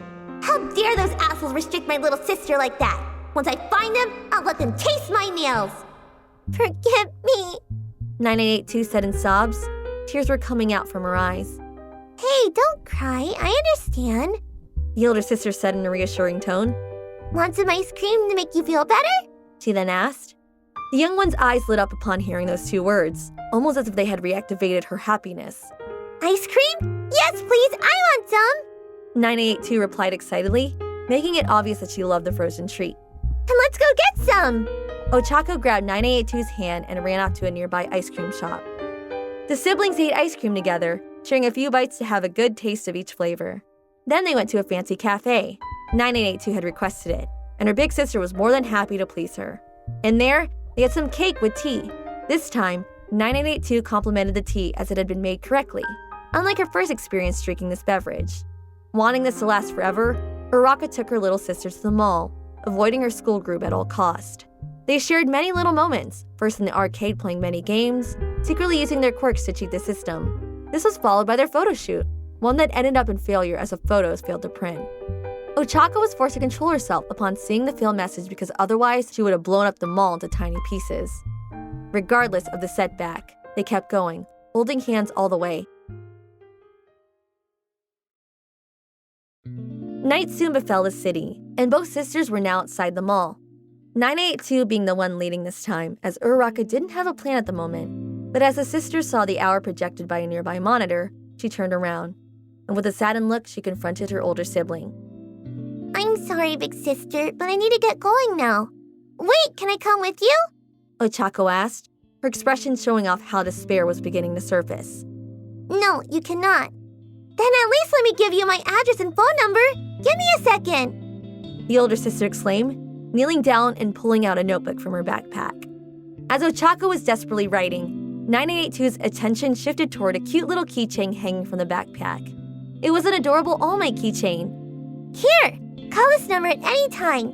I'll be sure to answer it no matter what. The girl said, while handing over the ripped page, only to see that her younger sister wasn't paying attention. Instead, she was looking intently at the All Might keychain that she, by now, had stolen, inspecting it as if it were a mysterious artifact. Hey, stealing is bad! Ochako then yelled, trying to get it back but getting her hand slapped away. No! She cried, holding her now red hand, calming down and deciding on something. Don't be interested in that fraud. He's no hero. The little sister finally met her sister's gaze again, and with a pouty face, she looked away right after. You're wrong! This is All Might, the #1 hero! He saves everyone! A flame of anger was created within Nailgun upon hearing these words. That worthless piece of shit can't save those that matter! He doesn't deserve your praise! Let's burn the cursed keychain and be done with him! No. 9882 said with a serious look. Since you show clear sign of distaste towards this piece of merchandise, I'll be keeping it. Hearing this from her younger sibling made Ochako sad, but knowing that she seemed to like it, she decided to give it to her. Fine. It's my gift to you, so you never forget about today. Keep it safe, okay? With a smile, she told her sister. 9882 hugged her sister tightly once more. She was so grateful receiving a gift from her big sister. Uraraka hugged her back and then patted her head, hoping to make her sister feel safe and loved. Be careful out there and take care. Next time we'll do even more fun stuff, so be sure to be ready, she said, still stroking her hair. A tear escaped the sister, but knowing that this would alert the original, she wiped it away. Farewell, big sister, 9882 said as she departed. There would most likely be no next time. A few minutes later, Uraraka 9982 had retrieved her weapon from a locker, and with 5 minutes to spare, she reached a place where the next experiment would take place. Your kind tends to arrive earlier than this, so what gives? The man dressed in black and adorned with many hands asked. He seemed impatient tonight. Forgive Uraraka's lateness. Today's schedule is rather full, The girl explained, back in her monotone voice. Not like that will matter for long. His laughter filled and echoed across the empty alleyway. Still, it's rather annoying that I'm fighting only one of you this time around, so you better not disappoint. The girl decided not to respond this time, and instead, she lowered her goggles and raised her F-2020, pointing at her target. If she succeeded tonight, no more sisters would have to die. But most important to her now, she'll be able to return to her big sister. She devised a plan thanks to her ample prep time, one that not even Tomura Shigaraki should be able to survive through. It is now 2100 hours. 9,982nd experiment will now commence. The now determined clone announced tonight this would end. A wide grin formed under the large hand on the villain's face, and right after, he pounced on the girl. After her little sister's departure, Ochako had broken into another facility under Dr. Garaki's control. She needed answers, narrowing down her search just to approved projects and those in progress.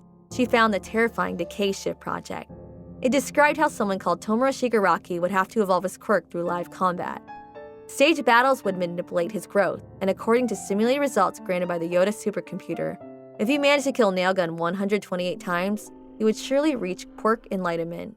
However, due to the impossibility of securing so many copies of Nailgun, the sisters obtained from this ascended project would have to serve as replacements. By using 20,000 armed sisters in combat scenarios, the shift of Tomura Shigaraki's quirk could be reached. Ochako almost collapsed upon reading it, but a wave of electricity destroyed half of the room after she read the next part. Tonight, experiment number 9982 would be taking place at 9 p.m. Taking out her phone, she screamed as she saw it read 9:05 p.m. It had already started. Quickly, she wrote the absolute coordinates provided on her satellite app, and upon receiving the location, she activated her rampage dress in overdrive mode, destroying everything around her. Then jumping through the hospital and some buildings, she had to reach that place, now. The fight between Uraraka 9982 and Tomura Shigaraki had moved to a new location, one filled with many shipping containers. By now, the little sister had lost both her visor as well as her rifle, so she was now fighting from a distance. Her left arm had been broken earlier, being stomped by the evil man, but this didn't slow down the clone. Now with 3 iron sand shurikens, she defended herself by throwing them and then calling them back with the help of electromagnetism. Every time she tried to attack her foe with them, they were redirected elsewhere. The support bracelets on his wrist glowing every time this happened. Now closer to the next step of her plan, she threw them again and once reflected. She only had 2 of them returning to her, the third would be doing something else. You're out of new moves? I was impressed of your little ninja stars, but nothing else? I know that you're quite stronger than the rest, but if that's all that you can do, then you're just a joke. The young apprentice of evil laughed hauntingly, wanting to see if this would trigger the girl to run at him. Dissolving the 2 shurikens in her hand, she smiled. It was about to happen. It may be true that I haven't fully grasped the capabilities of your quirk yet, but judging from the results of the experiment so far, I can conclude that it involves something similar to organic and inorganic matter destruction. Furthermore, the 2 support wrist items that you're always wearing appear to be capable of redirecting any type of electric attack that's shot at you, glowing blue right after each time a redirection occurs. Thus, a surprise attack might be the most effective approach. And thanks for your cluelessness. Uraraka has succeeded in moving into the intended area. At that moment, the previously missing iron sand shuriken went through many containers, cutting them open and releasing some of the flour from within. Catching it, the girl smirked and shot out an electric shot from her hair into the floor, hitting one of the 100 landmines that she had planted earlier. The whole place was leveled by the combination of the landmines alongside the dust explosion, sending their creator flying back with the blast. The girl internally rejoiced. He had to be dead now. Elsewhere, in the alleyway, Ochako had found her sister's now broken goggles, but her attention soon shifted toward the loud explosion nearby. Target neutralized! 982 announced in pure joy, jumping up and down. But then she was grabbed from behind. Her leg was being held by the thigh by someone. That won't be enough to kill me, brat! Shigaraki shouted, very annoyed that a first root rat had almost wiped him out. He then began to decay the leg until he was about to jank it, ripping it clean off. The girl screamed and immediately summoned all her quirk's power, but was redirected toward her, sending her back to the floor. The redirected attack had made the All Might keychain fall off her skirt pocket. Shigaraki then picked it up with 2 fingers and grew confused. You believe in this bozo? That he will save you? Ha! Don't make me laugh. He shouted, throwing it a few meters away. 9982 cried as she crawled through the rocky floor, trying to reach her sister's gift. There was no hope anymore, but at least she wanted to have within her grasp before Shigaraki finished her off. Oh? Still clinging to the hope of being saved by him? Well, time to test out if he's a true hero. Using the electromagnetic waves from the support items on his wrist, Tomura began to try levitating one of the many nearby shipping containers. Once he noticed he could, he made it go high into the sky. 982 reached the small keychain and held it to her chest, remembering how it felt being hugged by her older sister. Ochako, from very far away, witnessed this and even worse when she saw the shipping container fall at high speeds, crushing her. Something within her mind snapped beyond repair after witnessing that. And that concludes today's experiment. Shigaraki announced while stretching out, his wrist support items now glowing red. Maybe he should buy a new game to celebrate. Hopefully they're able to clean it up. Huge lightning bolts destroyed everything around him. They had barely been able to be reflected. Humongous streaks of blue lightning surrounded Ochako Uraraka, turning purple at the edges. The section of the concrete bridge she had been on collapsed as she launched herself from there until she almost reached the murder of her little sister. With overflowing rage, Nailgun rushed forward at full speed to erase the person who had taken everything away from her.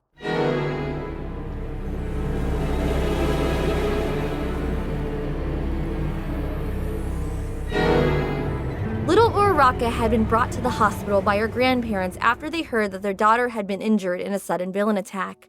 Worried, they rushed there as fast as they could. The parent Uraraka got to see first was her father, who was in the waiting room. Papa! She shouted upon noticing him and ran to hug him. But once she reached him, he broke into tears, leaving the 4-year-old confused and worried. What's wrong, Papa? Did something happen to Mama? Your mother was attacked by a villain. All Might was able to save her, but the baby, your sister, she... That was the day when young Ochako Uraraka was told that her mother had lost the baby. Her little sister had died before she got a chance to see the world. A rampaging electric beast was now running at Shigaraki, every step resounding like thunder. What the hell is this? The schedule didn't mention another one until tomorrow morning. And this surge, this raw energy, could she be the... Tomura had now begun to realize that this girl wasn't one of the disposable slimes. All the containers nearby started levitating violently in midair, while, at the same time, all the iron sand from the area was being gathered above the Thunder Goddess. Shigaraki could only dodge the killing blows as his bracelets could barely redirect the girl's onslaught of lightning strikes and thunder punches. He had no chance whatsoever to attack. All he could do was run away like a coward to survive. This became futile as the screaming girl enclosed both of them in an iron sand tornado. No more running away. The wrists were beginning to overheat, and they were starting to burn their owner. If he didn't end this immediately, he would be ripped apart. Desperately, he launched himself at her with his hand outstretched in the hopes of decaying her, but the lightning girl dodged and kicked him with a surge of purple electricity that sent him flying through the walls of the iron sand prison. The support items that he had abused until now were at their breaking point, and as the iron sand fell away, he saw how the girl had thrown something into the air. Uraraka had just pulled out her nail pack. 32 nail guns would be shot at him simultaneously. Genuine fear crossed Shigaraki's face as he saw her power up to shoot them all at him. a rain of nails was upon him.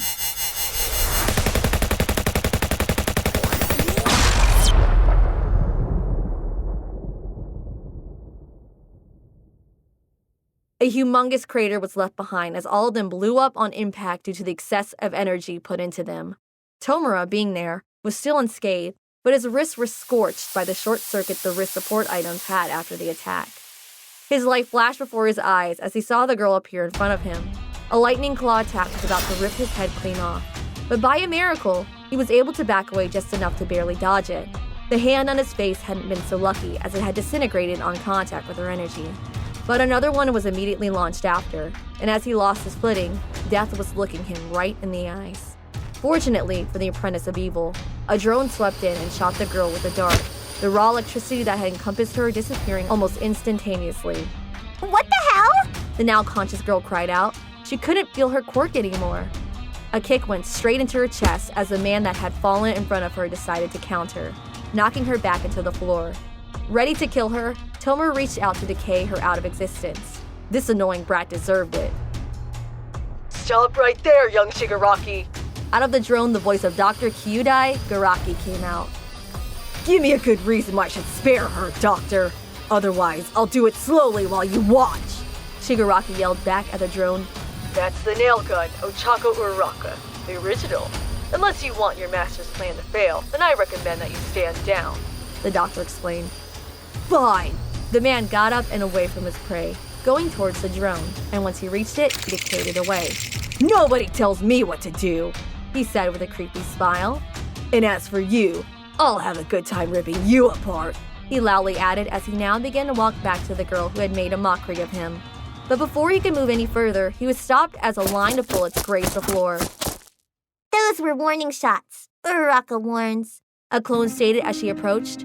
Behind her, at least 50 more were ready to do the same. Shigaraki, knowing that it was best not to engage without his trusty support items, bolted off. Surviving came first. Ochako was then briefed by the sisters that she had been shot with an experimental drug that would make her quirk go dormant for the next 3 hours. But after those hours had elapsed, they would return as if nothing had happened. And as they finished explaining that they moved on to cleaning duty, everything that had happened here tonight had to be erased. Ochako could only cry as she saw them picking up what was left of her little sister. No emotion was being emanated from these clones while doing so. Uraraka believes that this is yours. 9,999, told her as she handed the now bloodstained All Might keychain to the original. Nailgun collapsed and screamed into the air, holding the keychain close to her heart as the pain of loss consumed her. Out of the group of clones, only one went to comfort her. It had been one of the younger ones here as it was designated the number 10,031. Soon enough, their job was done, so they began to leave, but their big sister wasn't going to let that happen. Wait! She cried out, attracting their attention. Why are you all doing this? You're alive, aren't you? Each and every one of you, and even her. So why would you throw away your lives? Why? 999 motioned for the others to keep moving while she returned to face her sibling. An explanation was in order. Uraraka is just an imitation created for the sake of this experiment. Artificial bodies with artificial minds. She is a laboratory animal at a unit price of 200,000 yen each. There's no more to say, so farewell, big sister.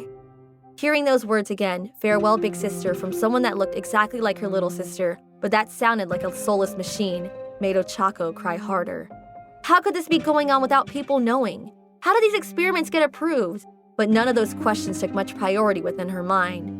All she could do was mourn the second little sister she had lost. An hour later, she made it back to UA, and at the entrance, she met up with Recovery Girl, who was there to warn her not to interfere with these experiments ever again. Her first and final warning unless she wanted to be contained. Even in her defeated state, Ochako would have shot the bitch's head clean off with her remaining 4 nails. But due to her quirk being deactivated, she would have to suck it up and walk away. As she entered her dorm, she was surprised to see the class president there. Had she moved in already? Momo went straight to her to ask if she was okay. She was actually concerned. Uraraka lied about it to get her off her back, but the tall girl refused to believe her, and soon enough, she took her to the couch. You worried us when you suddenly had to go during our mall raid, and now you return this late looking so rough. Look, if there's anything you need to let out, let me know. I'm here to help, and not because I'm the class president, but because you're one of my precious classmates. Telling Yaoyorozu about what had happened wasn't an option, and even less when Nailgun felt like this was too much for even her to handle. At one point in her silence, while thinking about those events, tears began to roll down her cheeks. There, Momo said as she hugged her. It's okay. Let it all out. The class president patted her head softly, and this only made the broken-down girl cry harder.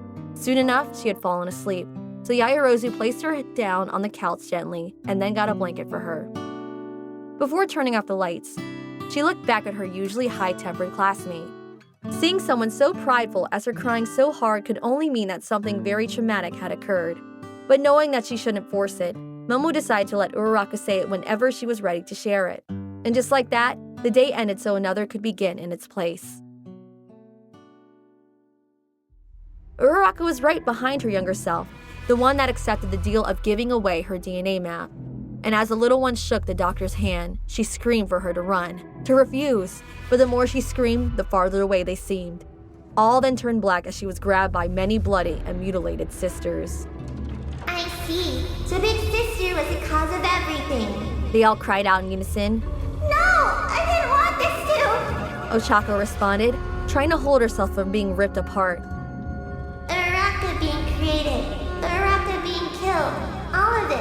Because of you! The sisters pulled harder with their scream, bringing their sister to the abyss below. Ochako woke up screaming. She was covered in sweat. But she quickly recomposed herself as she noticed that Yaoyorozu was making breakfast in the kitchen. The class president offered her some, and she accepted, but she would first take a bath. Perhaps that could wash away all the blood she had on her hands. Later in class, Aizawa announced the sports festival, making most of Class 1A rile up in excitement. Uraraka, though, couldn't have cared less. She had her head down throughout all of it. She couldn't share this enthusiasm that they displayed, knowing that more of her little sisters were being killed as she wasted her time here. Eventually, she wasn't able to hold herself any longer, so she lied about having to use the restroom and went back to her room. Using her PC, she hacked herself into 22 research centers involved with the experiment, and just like a cyber terrorist, she overloaded them, causing fires across all those facilities. While doing that, she also gathered the schedule of the experiment and saved it on a pen drive. She would be printing it later. Eventually, the scientists were able to stop her assault by cutting all outside sources, but by then, she had made most of those facilities inoperable for the unforeseeable future. The rest would have to be raided by her personally. That night, she wore her previously bought black attire, now with a dark Oni mask added to hide her face. Terrorist Uraraka was born. For the next 3 days, she destroyed facility after facility without rest. Eating became an afterthought, and so were her classes. They served no purpose anyway. No matter who stood in her way, she wouldn't stop. These assholes didn't bat an eye while seeing how her little sisters were murdered. So why should Ochako bat an eye while they screamed in agony? All these atrocities eventually got the attention of the one on top, and he contacted a team of mercenaries to deal with the troublemaker. To bring them alive, he ordered. With their payment guaranteed, Item didn't hesitate to visit the extensive facility that was currently under Nailgun's attack. All 5 of them would restrain the target and deliver it to the coordinates provided. After formulating a plan, they split up into 3 teams, and just like that, their operation began. Ochako soon collided with a petite blonde who loved explosives. Her name was Frenda Civilun, and if left by herself, she could blow up the entire facility with her explosives. But the fun soon ended for the explosive maniac as she was knocked out by another blonde. A blonde that Uraraka recognized. Toga? The very same! How you doing, Coco? Kimiko exclaimed while pointing 2 knives at her friend. Better, I guess. Thanks for the save. I feel like that saved me a ton of time. Her quirk was so annoying. Ochako laughed while getting closer to the vampire chick. No problem, but the brat's a quirkless one. She just lies to her foes, telling them that she can make small objects explode, but it's only her special dolls that can blow up. Toga explained while putting her knives back on their holsters. Huh, neat. But now that I think about it, why are you here? Easy! These gals are searching for a new member after the last one tragically died due to Frenda's recklessness. So I decided to join up. The pay is so good, and they even have an Olympic swimming pool at HQ! A freaking Olympic swimming pool, Coco! The blood lover's eyes had turned to little hearts as she went further with her experience at Item HQ, grabbing her friend by the shoulders and shaking her to prove a point. Well, gotta go! The Electromaster announced as she began to run off. She couldn't distract herself right now. I'll text you later! As her friend was running away, Toga remembered something, so she shouted it. Be careful on the lower floors. They're all full of friendas booby traps. I'll rig to blow the entire place up. Got it, thanks. Uraraka answered from afar. She would be more careful now. In a few short minutes, Nailgun had destroyed everything she came here for, and then she escaped into the darkness of the night. Toga had staged a fake event, lying about finding Friend unconscious and seeing nobody around. Somehow, Yugino believed her. And being her usual self, she violently forced the petite blonde to wake up. Frenda was punished severely for her failure. The day after was a free day, so she went in very early to get it over with. But once there, Ochako's eyes went big. At the moment she checked the computer of one of the remaining facilities, an update had been issued earlier today telling all the personnel that all activities would be dismantled for the foreseeable future. A smile finally appeared on the teen's face, and she began to cry out of happiness. Her remaining little sisters wouldn't have to die anymore. Now knowing this, she went back to her dorm to sleep, but she was dragged into a get-together by Yayarozu. Now in the park alongside some of her classmates, Uraraka enjoyed a lovely meal prepared by all of them. Izuku was in charge of getting them beverages from a nearby vending machine, and he went there by himself. When he returned, he had somehow gotten each and every single one of the requested beverages wrong, cursing his rotten luck once more. He was forced to keep them as everyone just went to get their own after what they perceived to be a troll move from the green-haired boy. Sometime later, as they exchanged stories, the air turned heavy once more. Someone who wasn't meant to be here had made their presence known. Big sister? 10,031 asked upon getting close to her seated older sister. You have a twin sister, Uraraka? Deku questioned upon seeing that they shared the same face. Never before had he seen twins looking this identical to each other. She looks cuter than our Uraraka, Chiro commented. Why didn't you tell us you had a sister, Uraraka? Momo asked. Come join us, Mina then added. There's a spot where you can sit here, Chocho said while pointing right next to himself. But suddenly, Ochako stood up and grabbed the little sister's hand, taking her away from view and also from hearing distance. Seeing this, Midoriya wondered if it was a complicated household. Why are you here? The older sister then asked. Training. 10,031 responded. This answer made Ochako grit her teeth. There was no way that these experiments were still going forward. There was no way. Wasn't the project stopped? Halted? Why? Why? If by project you're referring to the Decay Ship project, it is proceeding according to schedule, Uraraka answers. How the fuck? Even after all that? But Nailgun stopped herself before confessing her crimes. Yes, just now. Experiment number 10,020 was concluded. 10,031 then added, fueling the flames that had just manifested. What is she saying? How's this happening? I don't understand. Someone was killed again. Because of me. And soon, she too will. The mere thoughts of what happened on the cursed night made poor Uraraka puke the meal she had just eaten minutes ago. What's wrong, big sis? The little sister had now sounded normal. Unlike before, genuine concern had surfaced. But soon, her attention drifted to a nearby cat, the memory she had inherited from 9,982 making her feel fuzzy inside. That's a kitten! 10,031 told herself. It was a cute one too. Big sister, look! She said loudly to attract her sister's attention. Sadly, this only made Ochako's already broken mental state break even more, as this reminded her of the little sister she witnessed dying. Big sister, it's a kid! Stop it! That voice! Those eyes! That face! Stop appearing before me already! The now crying teen screamed. She had lost it. The little sister was left astonished by this sudden outburst and even more by what was said, so she retreated without saying another word. Upon noticing this, rage fueled Ochako, and she punched a nearby lamppost, almost breaking her hand in the process. And after that, she collapsed on her back. This is the fucking worst! In tears, she cried out to herself. A while later, once the get-together ended, Izuku Midoriya was left with all the cans he had pulled out incorrectly earlier. He had them all on top of his book bag that he had brought, just in case. Man, these are heavy. Still, I wonder what happened to those two back there. A sudden tennis ball slipped under his step, and he fell back, all the cans rolling over the sidewalk. Ouch, just my luck, he soon complained. I can lend a hand if needed is what Uraraka suggests while avoiding eye contact. A familiar girl had said behind him. She had one of his cans in hand. At first glance, he thought it had been Ochako. But upon seeing the goggles she had on, he realized who it was. "Wait, you're the twin sister from back in the park, right?" he first asked and then added, "But didn't your sister take you away earlier?" Uraraka just came from there, she says while pointing towards the direction. The boy looked up at her, but she avoided his gaze at all cost. He let out a nervous laugh as this reminded him of himself from a few years back. So, where should we carry these drinks to? Asked Uraraka. After that question, the girl began to pick up the cans alongside the boy. "That's okay, I can carry them Midoriya quickly answered, but he felt bad as the girl turned a shade red and looked towards the floor. "To my apartment, please." With a smile, he said, "It wouldn't hurt to have some help, right?" As they got up and ready to go, the sister got curious. So what may I call you? Wonders Uraraka.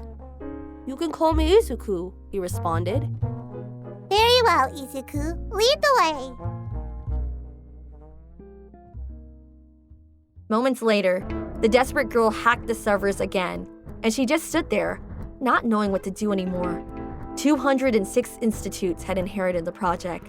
There was no way that she could destroy all those by herself, and that wouldn't even guarantee that more would inherit it once she destroyed some. She looked at the sky, and she finally realized how naive she had been. A true fool. All of Japan was under constant surveillance by satellites and high-tech cameras. A whole country had consented to inhuman experiments being repeatedly done outdoors. So did this mean that all of Japan was her enemy? She pondered on this until very late that night. Now in her bed, she could only wonder what to do. Is there even a way left to solve this? Do I look up their leader and squeeze the answer out of him? If all of Japan is backing the experiments, then there's nothing I can do to stop it. Who set up this fucked up project? Wait! Shit! The reason my attacks haven't been made public is that they don't want to make the clones public knowledge. But if I were to destroy that computer, then they wouldn't be able to step back. But if I were to do that, then all chances of my life being normal would go to zero.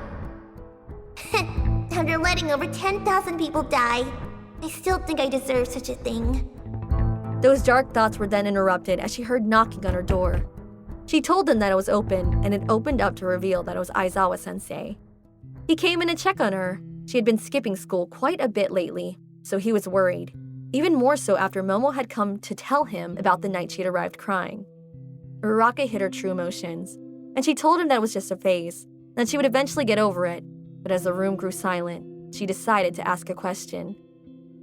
Hey, Aizawa-sensei. What's wrong, kiddo? He asked after hearing her faint call out to him. If I were to cause a calamity because of my recklessness, what would you do? Uraraka asked in a serious tone. You mean like you're already doing by lowering Class 1A's grade average? You could just come to class and do your work to fix that, you know.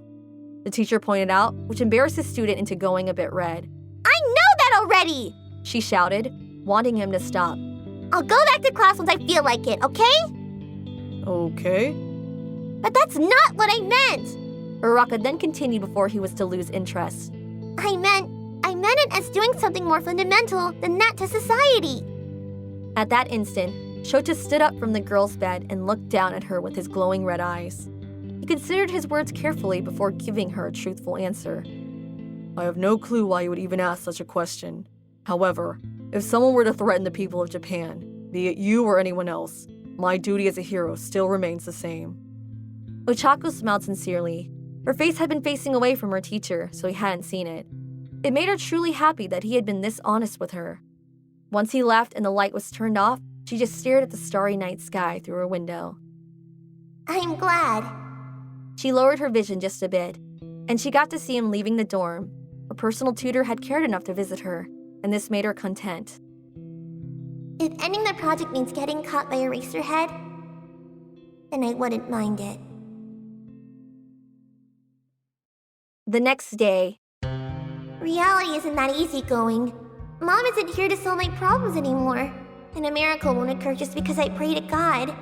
There are no heroes who will rush to aid someone like me, so I've got no choice but to end this myself. Now ready, she stumbled out of her dorm and made her way outside the UA grounds. But on the way, she met up with a freckled guy with terrible luck. Hey, you're not coming to class today, Zappy Zap? He asked, ruining the moment. No, I have matters to attend to. And call me by my name. I'm no sappy sap! The girl shouted in annoyance. This guy always managed to piss her off. The boy gave a smug look before switching the topic. So, where's your sister? She doesn't live in the UA dorm alongside you, right? That's none of your business! Just forget about her! Can't forget about someone who helped me. Remember all those cans from yesterday? Your sister helped me bring them to my apartment. She was so nice and spoke like a true lady. Unlike someone I know. The boy had clearly looked at her after saying that.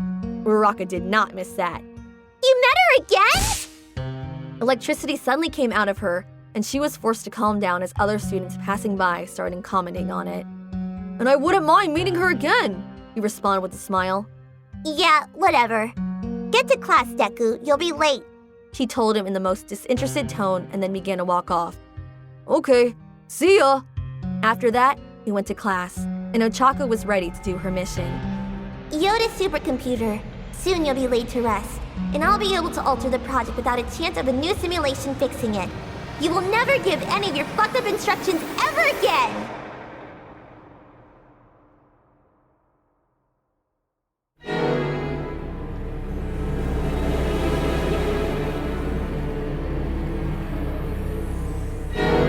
After the encounter with her older sister, 10,031 was left depressed. She had even gone to Dr. Shuneji earlier today to see if the pain in her heart meant anything. Still, she, alongside her assistant, shrugged it off as an unexpected surge of emotion, one that shouldn't affect the experiment in any way. It was 10,031's special day after all, so no delays could be carried out any longer. And as the girl roamed the same park from the day prior, the memory of her sister screaming at her resurfaced to haunt her. Hearing those harsh words made her head hurt. To Big Sister. Uraraka was in existence she would have wanted to deny. In tears, the girl told herself while heading towards the direction of the given coordinates. On her way, she passed by a box with a little black kitten inside, which she ignored. Later in the day, another sister would pick the little creature and meet up with a freckled boy who had met her once before. Classes had ended earlier than usual thanks to a sudden blackout, and now Izuku found himself going back home. Perhaps he should stop at the supermarket while on the way, he thought as he walked all by himself. He was thinking of the sale today, which excited him. He would be able to save a few dollars off the egg dozen, but as he took a turn, he saw a chestnut-colored haired girl. She was kneeling in a box with a black kitten inside. Zappy Zap? He asked in confusion. Had she seriously cut class only to go around town to pet cats? Upon noticing the boy, the sister looked up at him and immediately looked back toward the cat. Since there are no grounds for you to call me Zappy Zap, this cat must be designated Zappy Zap, presumes Uraraka. Oh, so you're the little sister again, huh? I couldn't tell you apart without the goggles. In that instant, 10,032 stood up, the kitten now in her arms, and with a pouty face, she stared up at the green-haired boy. First of all, I doubt that Big Sister would wear these clothes. These are based on the ones she wore last year, after all. Uraraka points out to the seemingly blind boy she assisted yesterday. You do have a point. And second, from my gathered intel, I would expect Big Sister to irradiate a strong presence that I don't believe myself to possess. The once shy girl had even interrupted Deku. She was beginning to return to that state right after ranting, though. Yeah, you're right. Talking to your sister feels like she was going to rip my head off. Oh, and third, you wouldn't see her with any animals as they would avoid her constant magnetic field output, Uraraka further points out. 10,032 slowly added as she tried to recompose herself, picking up the goggles she had left behind and putting them on. I see. Well, now I know. Oh, thanks about yesterday. Your help made my day, with a smirk, the brunette said. The girl turned red upon hearing him, and she attempted to look at Izuku, but her embarrassment coupled with a few other things made it nigh impossible. Your words of gratitude were my objective! You still owe me my payment, Izuku! Last night, as they had gotten to his apartment, Deku had promised to repay her back for the help, and now this clone was using this card, trying to avoid so much more interaction. So, how can I help you? Midori asked. You see, there's this thing that's been bothering me. I don't know how to deal with it, and to be honest, I'm scared to face it. Uraraka 10,032 tried her best to tell Izuku about what really bothered her, but her mental restrictions weren't allowing her to go into further detail. He was just a mere civilian. A head pat landed upon the girl's hair. This boy was delicately caressing her hair. It's all right. We all have been scared at one point in our lives, and it's only natural to freeze. But I have learned that no matter what, you can't allow fear to control you. What might be scary today may no longer be scary tomorrow. It's up to you to make the first step to beat your fears, and I truly believe that you have what it takes to beat whatever is scaring you. Those round eyes of hers began to tear up as she was overwhelmed. Those words had been so sweet and genuine. It was so tragic that even with all the right intentions, what he had said could never come to be. The end was near, no matter what she did. Please, don't stop the pets. She cried out as she grabbed his hand. I won't. And so, Deku continued to give her what she wanted. If only he had known that she kept asking for more because they made her feel safe. Minutes later, both Izuku and 10,032 had begun walking off to the supermarket together. The boy had suggested that if she wanted to keep the cat, then it needed to be fed. The sister agreed and came along with him, knowing now that there was a sale that she too could take advantage of. Why is he still meowing? Inquires Uraraka. He's angry because he's still hungry. Angry? Yeah, wouldn't you be a tiny bit mad too if you were also starving? Hungry even? Angry even? I suppose. With a pet shop nearby, Izuku decided to buy his new friend a pack of kitten food. Just a small one, though. Here, feed him some of these. I think he'll like them. Izuku motioned, and 10,032 grabbed some of the small rocky pebbles. The girl slowly gave the kitten food, and she smiled upon seeing him become happy. See? Quite a delighted one. So have you thought of a name for him yet? Wait, so he's not Zappy Zap? 10,032 cried out. Had she been living a lie for the last hour or so? No. Zappy Zap is what I call your sister. It's a nickname I gave her. Oh, so do you have a nickname too? A wave of disappointment rushed through the green-haired boy. Yeah, classmate has called me Deku ever since I could remember. Your sister also started calling me that after she got to meet that classmate. Izuku truly despised it from the bottom of his heart. I think it bothers him. 10,032 thought after analyzing her friend's response. I see. So I'll keep calling you Izuku. With a big smile, she told him, a smile which was followed by a head pat. It's cuter anyways, you know? The boy just stood there as the girl ruffled his hair, trying to replicate what he had done earlier, but not quite accomplishing it. Uraraka 10,032 needed more practice in this field. Thanks. So what about his name? We can't forget about that. Midoriya returned the conversation to the original topic. Name. In deep thought, the sister entered. The perfect name she had to figure out for this kitten. He's yours, so be sure to give him a name you like, Deku added. I got the perfect name for him. He'll be Dog. The girl exclaimed proudly. What? Allow me to explain. My first thought was to name him Megatronium Primus, but I realized that it would have been a hassle after a while. So I began a search for a simpler name, which led me to Meowing, but seconds after, I realized how unoriginal such a name would be. And as I began to give up, it dawned upon me. The perfect name! Dog! He is a cat, and yet dog. Well, if you really like it, then I don't see why not. Izuku had expected a more dignified name for the poor creature, but he didn't feel like ruining the girl's fun. Eventually, they both reached the entrance to the supermarket, but a new sign that said no pets allowed was now front and center. Well, I'm going in. Wait here for me. I'll be back in a minute. And once he said that, he ran off, leaving the little sister alone with Dog. Ochako had finally arrived at the site of the Yoda supercomputer, or at least what was the last publicly revealed location. The supercomputer was often moved at least once every week, but some data should be available here to locate it. And once she was able to find it, she would mess up the calculations of that messed up simulation. After Yoda observed a life-threatening error to the Decay Ship project, which will appear in the form of a confrontation between Tomura Shigaraki and me. Repairing it will become impossible, and so will Shigaraki's evolution. The scientists relying on the supercomputer will likely fall into panic, and they may even request a recalculation.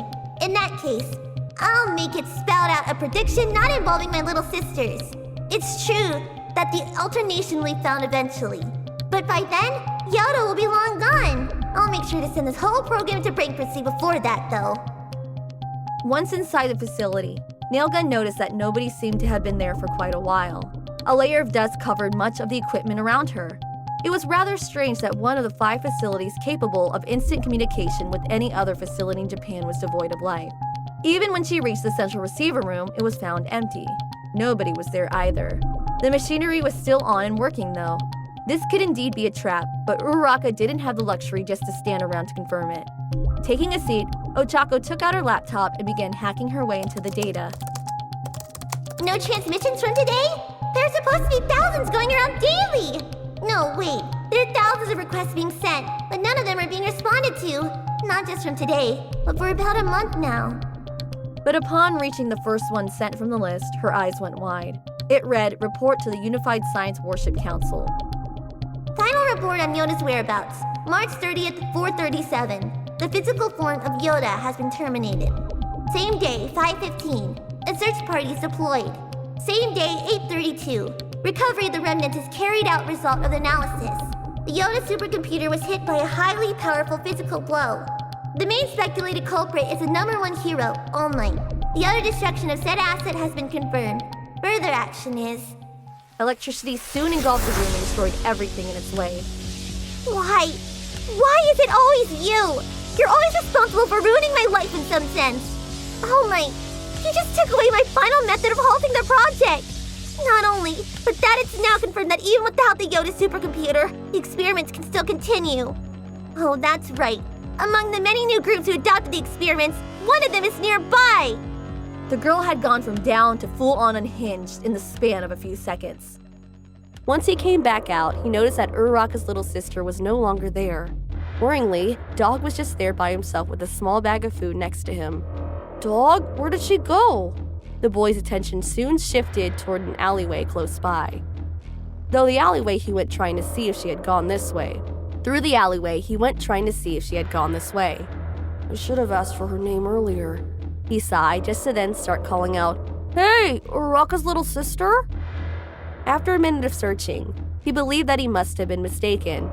There's no reason for her to be back here. I'll just go back in. But everything came to a halt as he stepped on a broken set of familiar goggles. That was the tip of the iceberg as his worries worsened with every item he found after. Bullet casings, dust piles, shoes, a small crater, and even a broken gun. Explosions could be seen from the outside as Ochako Uraraka destroyed everything on her way inside the facility. She wasn't in her disguise anymore, but who cared at this point? Why hide that it was her committing these atrocities? Seeing those scientists responsible cower in fear made her happy after all. That's right. And it's not over yet. I just have to destroy everything. This one and all the ones that come after. The machinery, the resources. I'll destroy everything from the bottom up until every trace of their greed and ambition is gone. Laughter was all that could be heard coming from the explosion's epicenter. If I do that, then eventually, I'm doing something that's convenient. How many more little sisters will die in the meantime? An apparition within the dark void of her mind manifested, making sure this question would set her off. Shut up! The girl screamed with everything she had been holding in. Then what do I do? To stop it now, immediately! What way is there to stop it? Everything around her was being destroyed until something caught her attention. On one of the faraway screens, she could see one of her little sisters, injured, running away from Shigaraki. It being a live recording could only mean that the people behind the project were always watching, witnessing each and every death on their personal screens. The distraught teen approached the screen and cried out for him to stop, but within seconds, he had caught her younger sister. And once he did, he grabbed her from behind with both hands until she turned gray and crumbled into bloody chunks. Soon after, Ochako collapsed onto the floor. His blood froze as he spotted an entire section of the alleyway system covered in blood. Blood chunks all over the walls. Izuku tensed up before screaming. The police got involved, and with the help of Midoriya, they were going to see the scene of set crime. But as they arrived, the alleyway was spotless, clean as if it was brand new. The police officers weren't thrilled by it as they took this whole situation as a prank staged by Izuku Midoriya. They let him off easy this time around. The next time, they would be sure to inform UA about Izuku's so-called pranks. What's going on? he wondered while staring at the now spotless alleyway. What's going on here, damn it? Izuku shot out in frustration, but Dog's meowing attracted his attention. Uraraka? Deku called out. Uraraka's little sister was right behind him, holding a conspicuous black bag over her shoulder. I'm awfully sorry, Izuku. After I finished the op, I was planning to come back to you. Uraraka apologizes up front. You're alive? I'm so glad. I thought that you were dead for a second back there. Uraraka definitely did die, reports Uraraka. What do you even mean by... Wait! What's that black bag you're holding? I'm certain that you aren't a part of the experiment, so I'll save you the time and confirm that you cannot get involved. Please, listen and go. The girl looked away in shame. No! I'm not moving until you tell me what's on that bag! Sisters, answers Uraraka. The girl's voice said, but somehow it had come from behind them? Izuku turned around and froze again. A vast amount of Urarakas now stood right behind where he stood. I apologize for leaving the One of them started. fat cat behind, Another one of them added. expresses Uraraka, but I felt uncomfortable involving an animal in a pointless battle, justifies Uraraka. A different one finally concluded. But as he looked back at the one he could identify as his friend, even more Urarakas entered the frame.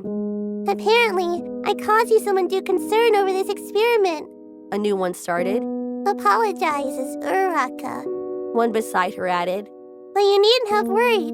All the Urakas here are Uraraka. What is this? Izuku took a step back. They surrounded him. The Uraraka that you have had contact with up to now is serial number 10,032, which is to say, me. The one who died today is serial number 10,031. The one that you and Big Sister happened to meet up at the park, explains Uraraka. This clone was holding it all in, trying to keep it together. She knew that she was disposable and sadly replaceable, but even then she wanted to cry out for his help. The Urarakas all utilize the ability to control electricity, and our brainwaves are all linked to each other, so we share a common memory. Uraraka further adds, Who are you? Izuku Midori asked, hoping to get an answer. cellular clones created as mass-produced military models of Big Sister Ochaku Uraraka, one of Japan's most powerful quirk users. The sisters, answers Uraraka. She lowered her goggles and now looked like the rest as the many goggles glowed green on that dark alleyway. I wanted to answer your friend, because that's who I am to you, Izuku. Uraraka's clones? So what are you doing then? The boy further questioned. Just an experiment, answers Uraraka. The details are classified top secret, so I cannot explain further. But this is not a serious incident, explains Uraraka. I would like to apologize again for involving you in this experiment, says Uraraka while bowing her head. At this point, the sister was holding in tears, and it became even harder as Dog began to call out to her with his meows. Uraraka 10,032 stepped forward and looked away before saying, Please take care of Dog for me. I'll be forever grateful if you do. After stating this, she turned back and began to march out with the rest of the clones. Farewell, Izuku. That visor of hers made it so the rain couldn't be seen.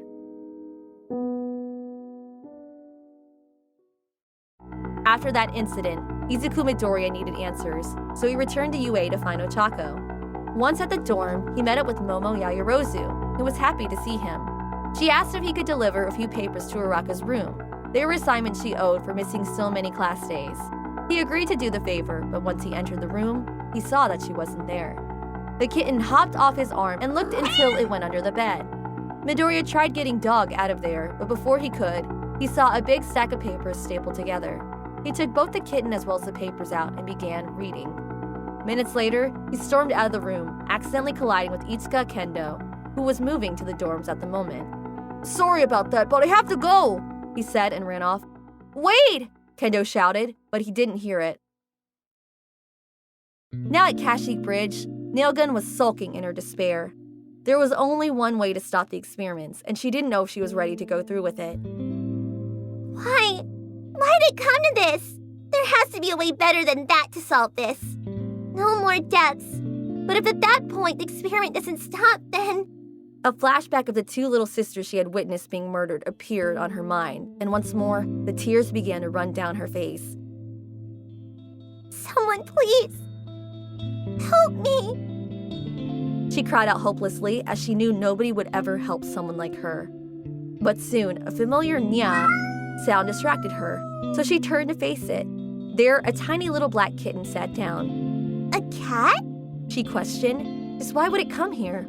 And as she made this question, she was stunned to see the boy that always bothered her show up. The green boy with freckles that now even had a nickname for her, Izuku Midoriya, had appeared.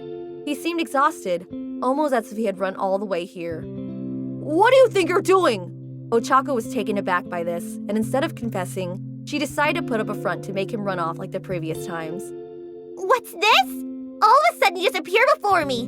Whatever I decide to do is my business, alright? So stop snooping around. If you keep it up, you'll look even more like a stalker, she said, trying to appear all high and mighty. Stop it, the boy then said in a serious tone. He wasn't playing around anymore. Stop what? I'm aware that I'm way past my curfew, so...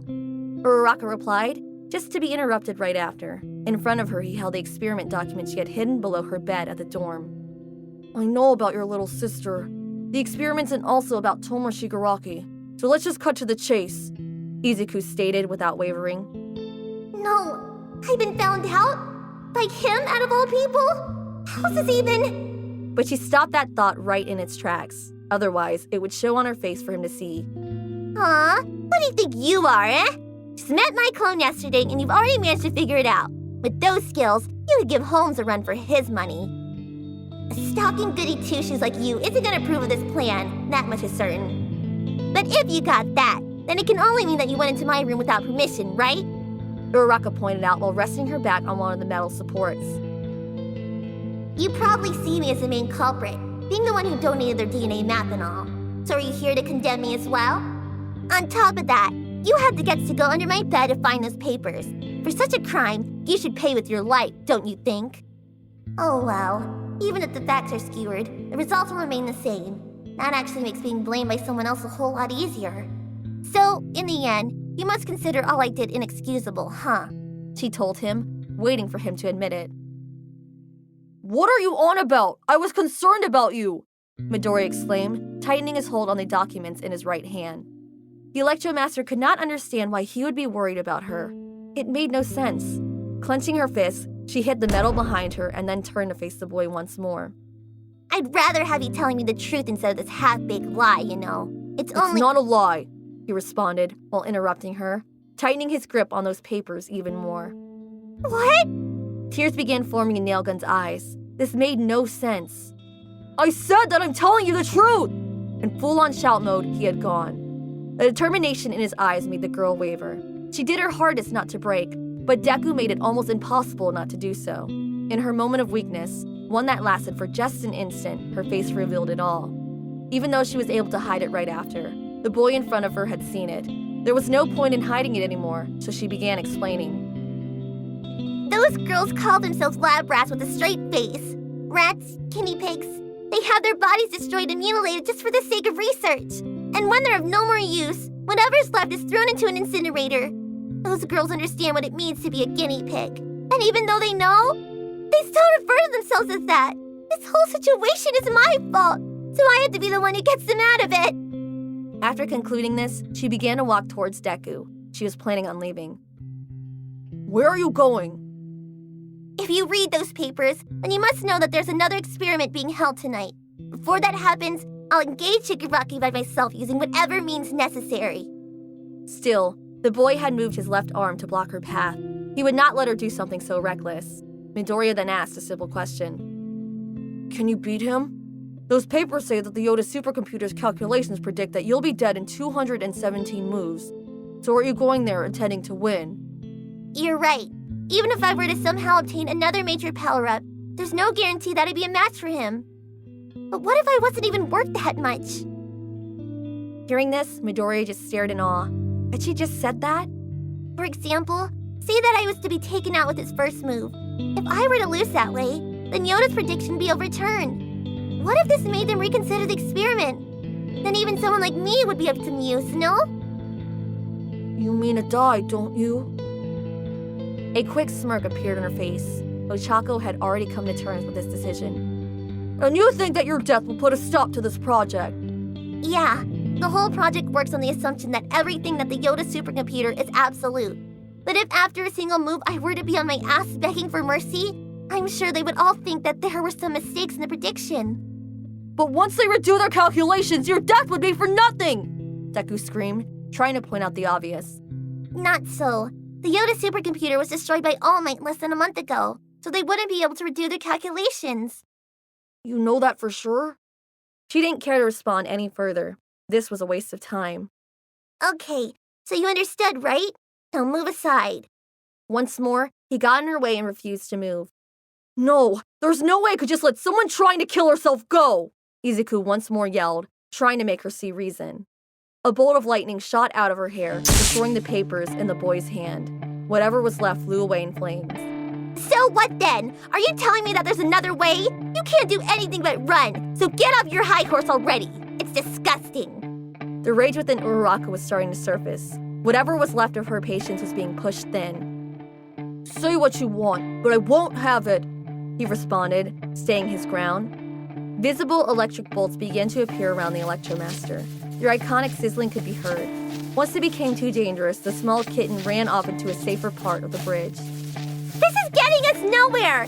Don't tell me that you think it's okay for them to die just because they're clones, do you?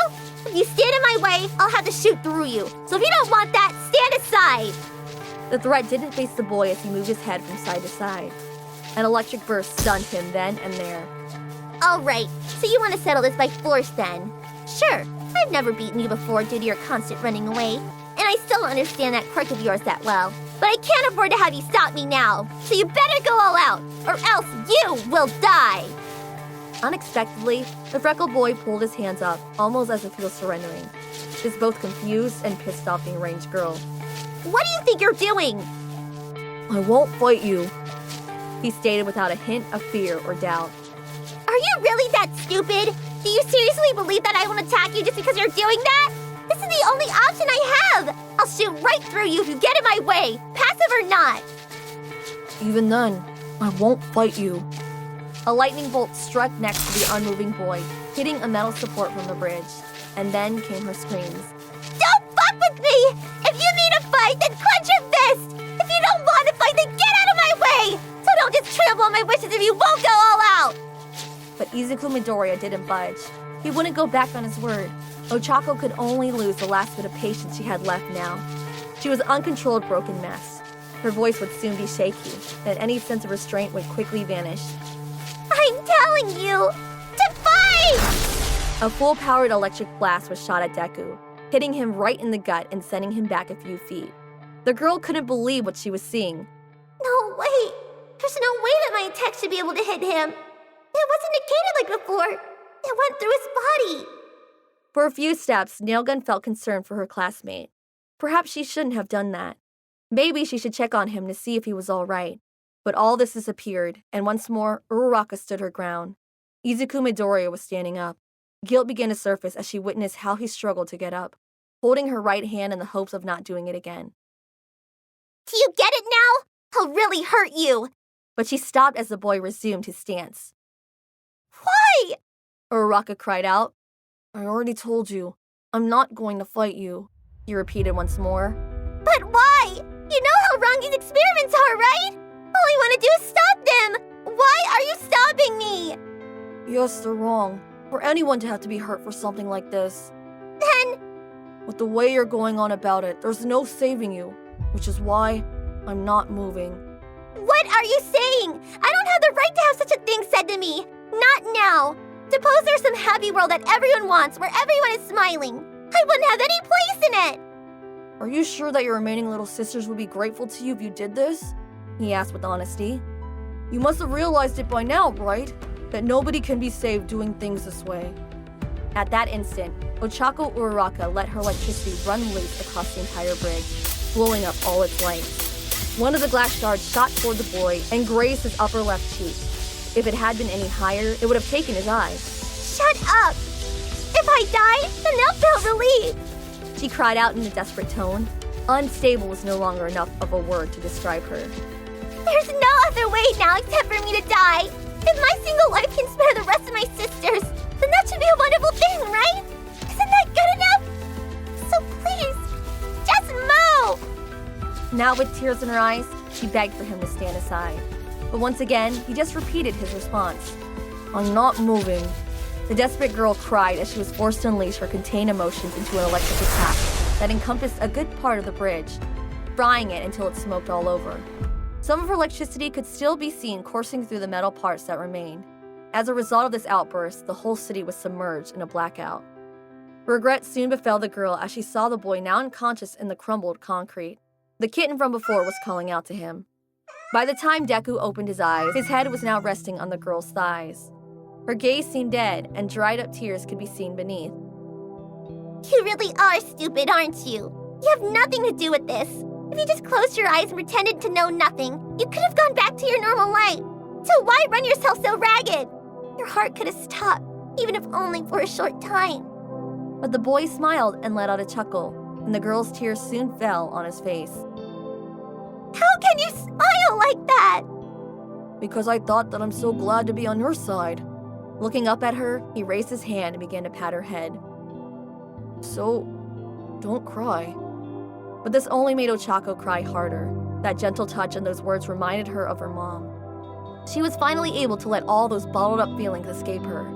The boy raised his other hand and proposed something. I've got a way to stop the experiment. The experiment is based on the idea that Shigaraki's potential is the highest, that someday he'll be the strongest.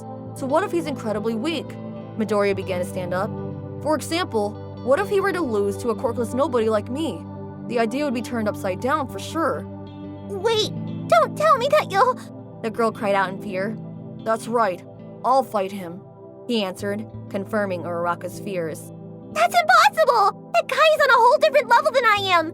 He's the kind of monster that wouldn't be faced if the world's armies were sent after him! This time you'll be... Mom isn't here to solve my problems anymore. Please, I don't want to drag anyone else into my sin of letting over 10,000 of them die! And a miracle won't occur just because I pray to God. I had to be the one to put an end to this, so please! She cried out with all her heart, but the boy had something to say. Okay then, work with me. Those words made Uraraka stop crying, and she raised her sight to see him standing upright. Having everyone come back smiling without losing anything is my dream. Work with me so that it can come true. And even if I were to cry, there are no heroes who will rescue. Just sit tight. I'll make sure to bring your little sister back with me. A big, heartwarming smile was then directed towards her, and the tears simply fell. That's a promise.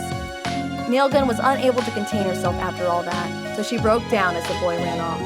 The experiment would start at 8:30, so we only had 16 minutes to get there. Once she recomposed herself, Uraraka began to call out for the cat Izuku had left behind. She expected it to run away or keep its distance because of the current always passing through her body. But the little one approached her and allowed the girl to pick it up. She hugged it tightly and smiled. True heroes did exist. She was proven wrong, and for that, she was glad. So glad.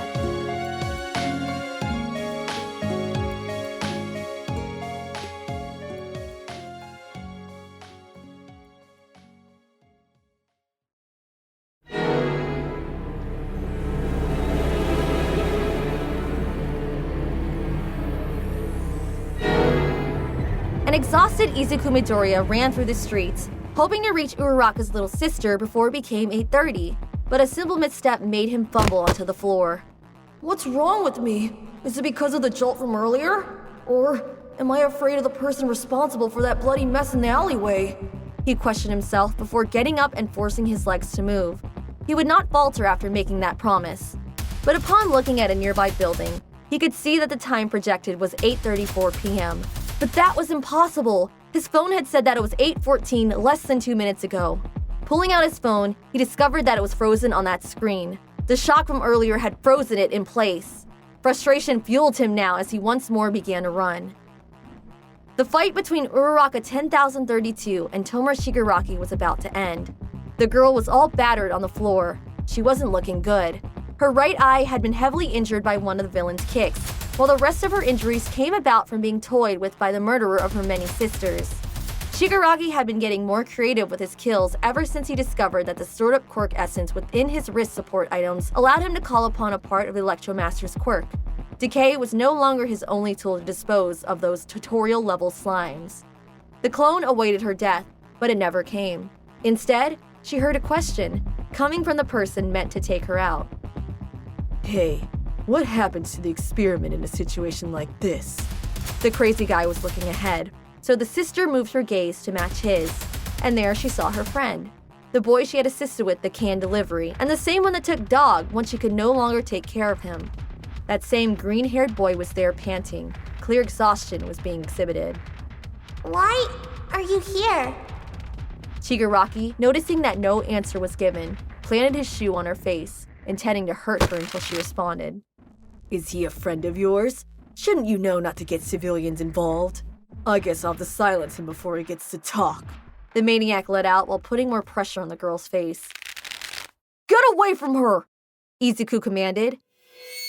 This made Tomura get off the girl. His attention was now centered on this green-haired freak. Did you just say something? I said get away from Uraraka's little sister! Can't you hear, you lowlife? Shigaraki wasn't fazed by the screaming teen, just a mere nobody that would be dying in a bit. Did you seriously just bark an order at me? Do you not know who I am? You got a god complex or something? Stop babbling and get the hell away from her! Deku once more raised his voice. If this villain wouldn't move, then he would have to force him to do so. You're quite funny, Broccoli Man. Get away from her, you say? In that case, then be sure to catch her. A heavy kick sent the little sister flying away from him. That boy should have used a better choice of words. Izuku launched himself and caught her, saving her from hitting the hard floor. But once he was able to register how bad it was, his hands were bathed in her blood. What are you doing? Asked Uraraka. I cannot understand your actions. As long as the necessary equipment and chemicals are available, Uraraka can be automatically manufactured with the touch of a button. Manufacture bodies with artificial minds at a unit price of 200,000 yen. There are still 9,968 unused units in stock. For the sake of someone as insignificant as that, you... Now in tears, the girl was placed gently on the floor by her friend. That doesn't matter, he responded without holding back. Manufactured bodies with artificial minds. Little things like that make no difference. I'm standing here to rescue you since there's only one of you in the whole world. We have many more memories to create in the future, so don't go dying by yourself. And with that, he walked over to face Tomura Shigaraki. Wait, you must not... With her last embers of strength, she cried out but lost consciousness soon after. Finally done with your hero melodrama? The evil man snickered, now pleased not to hear any more of that corny speech. Have you been doing this over and over? Midoriya asked with a blank expression, but the creepy guy in front of him didn't seem to react. The little sister in the alleyway. You were responsible for that too, weren't you? Oh, so you saw my landscape painting. It was nice, right? The dual grays showered in the girl's crimson liquids. Splendid work from my quirk right there. Sometimes I get a little creative and smash their heads into walls just to drag them across until they become unrecognizable. There was even this time when I redirected the slime's bullets, and they blew her brains out. It was such a beautiful mess. Tomura just kept on and on. He was fascinated by his own creativity while committing countless amounts of murder. Enough, the boy stated, changing the atmosphere. At one point, I believed that you were forced into this, but now I see that isn't the case, so I'll have to punch your head right in so you never do something like this ever again. The boy rushed at the merciless criminal recklessly. It was either taking him down or dying attempting to do so. Back at the bridge, Ochako was still thinking about everything. Now with a clear head, she could analyze everything that had transpired and even more so the fact that she had allowed a quirkless classmate to go after her sister's killer. I couldn't stop him, even though I should have. There's no basis on him being able to beat him either. These thoughts came to a halt as the little kitten tried to get her attention like before, so she picked him up again. I'm not sure, but are you by any chance the same cat from that day? Sorry, with my messed up memories, I can't tell you apart. She admitted to the creature in her hands. It reminds me of my little sisters. They're all the same on the outside, but each one of them has a different spark of life residing within them. Just like you. So that's why I can't let anyone else deal with this. Getting up, she began a sprint to find the hero who had saved her from suicide. She needed to set things right. Tomura Shigaraki had just used the move he had learned from a previous encounter to try to kill the commoner in front of him. With the dust explosion, he had almost snuffed out this life. Regrettably, he didn't account for the fact that he was in the blast zone, so he was sent flying as well. Uraraka witnessed the explosion from far away, opening up those traumatic memories of that night when an explosion of similar magnitude also occurred. She apologized to the kitten for leaving him there, but she couldn't just bring him to the battle with her. And just like that, she activated her rampage dress and went straight into battle. Not gonna lie, it's quite impressive for a quirkless nobody to face someone like me. So rejoice for getting this far. Now with a single touch of my fingers, I'll give you eternal slumber. Would you prefer old righty? Or maybe lonely lefty? Or maybe, why not both? The successor of fear launched himself at the freckled boy, but this world was flat. The moon. Why am I looking at the moon? Is it because I'm flat on my back? How am I even lying on the ground? He began to question, but soon he noticed the boy he had just marked for death was still in one piece right there in front of him. How did he? And is this feeling pain? Young Shigaraki then passed his hand over his nose, and what came out was quite an alarming amount of blood. His nose had been broken. What the hell is this? His scream could be heard throughout the entire place. The green-haired boy approached him, and with killing intent, Tomura tried to grab him, but Izuku slapped his hand away, and with a clenched fist, the boy punched Shigaraki's head right in, throwing him into the floor. Uraraka was able to witness this and even more when the fight continued. Deku was actually winning, and also keeping his promise, and as another punch landed on the hand villain, memories of when his father used to do the same came back to him. Father? You got involved in the mess. Those girls are trying their best to live their lives, desperately trying with every ounce of strength. So why should they be cannon fodder for a monster like you? They're alive? Not just role-playing dolls like they told me? I needed that power. The power to impress my master. The power to beat this nobody! A blood-curdling scream was released from the downed man, lightning bolt violently striking the surrounding area. Absolute power was now in his grasp. The power of all those sisters now allowed him to summon a thunderstorm, one unlike the world had ever seen.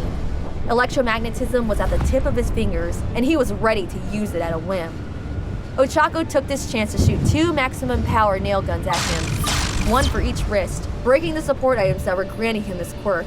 But even after he grunted in pain, the blood dripping, the storm didn't reside. If anything, it got stronger. From the corner of her eye, she saw the same drone from last time, so she shot it down.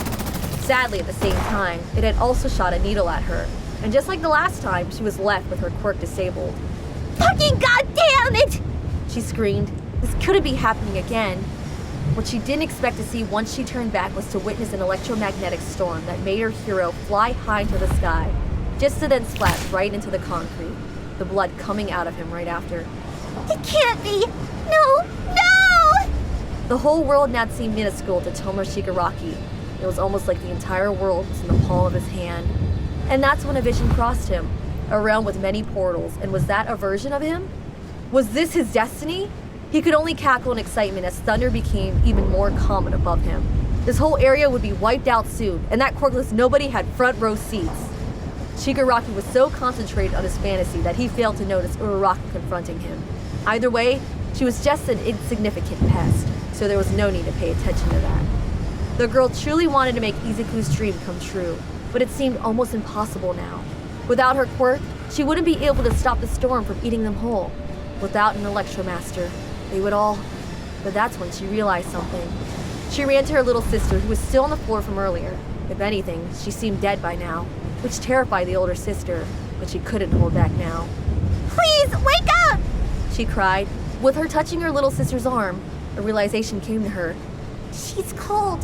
Why am I asking her for help when she's in this state? In tears, she could only feel the frustration at being so useless, unable to protect anyone and even less save any of them. But upon looking at the boy who had become her hero, she gathered the strength to continue talking. I know that I'm asking a lot of you. I know how awful what I'm asking for is as well. But there's something that I need you to do. Something that only you can do. Forgive me for being so weak. I can't protect everyone myself. The despair began to sink in as her little sister felt even colder to the touch and no hints of life were present. I know that I can't do anything to help. I can't heal your wounds or do anything to stop that bastard Shigaraki. Or even make Deku's dream come true. So I'm begging you, preserve her dream! Her heartfelt scream alongside her tears had managed to wake up the little sister beneath her. I don't understand. I'm not sure that I understand what you're saying, but for some reason... The little sister's hand was caught by her big sister, who held it tightly in midair. But your words have resonated with me. A smile surfaced on the little sister's face. Meanwhile, Shigaraki felt like this new power could bring him to another level beyond creation and destruction. The feeling alone from just the storm made him go crazy. Downright insane. It's like a part of my body, like moving my arms or legs. The sensation is out of this world. Wouldn't you say so, Broccoli Man? He noticed that his storm was starting to dissipate, almost as if someone else was messing with it. And as he saw the two girls in front of him, he realized what had happened. That damn Claude had told the others throughout the Uraraka network to disrupt his plans. I'll crush you all! He screamed at the younger one. I won't let you! Ochako stated, getting in front of her little sister. In the back, Izuku Midoriya began to wake up. The voice of the girl who was planning to sacrifice herself, the one who cried out for help, had stirred something within him. I can't understand it. Why was that quirkless guy over there, as well as you, defending that doll? That's just an overproduced factory reject of yourself. Out of everyone in the world, you should be the one most disgusted by it. Is it no fun to have someone who shares your face get beaten up? But that's no reason to put your life on the line. Wait, is it some kind of atonement for being the one who kicked off these experiments? Most of those words hurt 10,032, which Uraraka noticed, and she then held her hand. I'm not atoning for any sin by doing this. She's my little sister. These girls are all my little sisters. That's all there is to it. The younger one's eyes went to meet her sister's. Did she really mean it? But Ochako faced her and smiled. Sorry, I know how unfit I am after all this time to claim that, but just this once, would you let me fill that role? 10,032 stood there looking at her big sister, not knowing how to respond. She just wanted to hug her and get out of there, to leave the past behind to forge a new one together. Yes!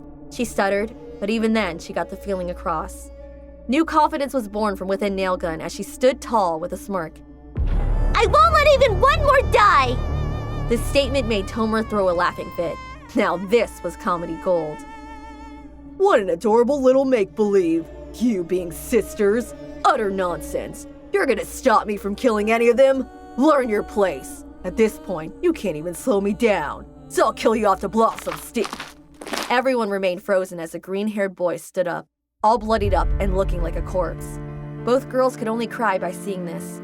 He didn't have to go this far. Shigaraki was just left speechless. How did a quirkless nobody like him stand up when so many before him crumbled to their deaths instantly? And once the cadaver-looking teen took a step, Tomura flinched back. Why am I scared? As someone that doesn't know how to give up. Even with the storm being taken out, I can still dust you with my fingers. This boost made the maniac rush the boy without thinking. A slash was done with his right hand, but Midoriya dodged it, stunning Tomura. Immediately after, he attacked with his left, but Izuku punched it right in the center, breaking all 4 fingers, excluding the thumb. Clench your teeth, strongest, because quirkless me is about to ring out, the barely conscious boy announced, preparing to use his remaining strength on a final punch. Why? I was so close to making Master proud. But then you came trying to save that manufactured slime. Absolute power was mine, but you... Why did I even... Or that night after the itch stopped. Days later under that bridge, you found me, Master. You told me that my power would someday consume this world. That I would become your successor. I was told time and time again that killing these slimes, these clones would grant me that absolute power to be worthy of his will. Then on that day I could finally... For a few seconds, he imagined what that would be like, but it all rewound back to what he truly wanted as a child, as he played alongside his friends before his father ruined everything. But as he ran towards them, everything turned black, causing him to look around confused, but not long after, blood covered the floor and then it became similar to an ocean of it. The dead bodies of all those clones surfacing right after. The things that the broccoli-haired guy said earlier came back to haunt him, as well as that Electromaster Brett's speech. What if everything he had done was... Seriously? What am I even? The punch landed right on his face, and all thoughts ceased to be. He was knocked out. The girls just stared as both boys were now out for the count, unconscious and bloodied up.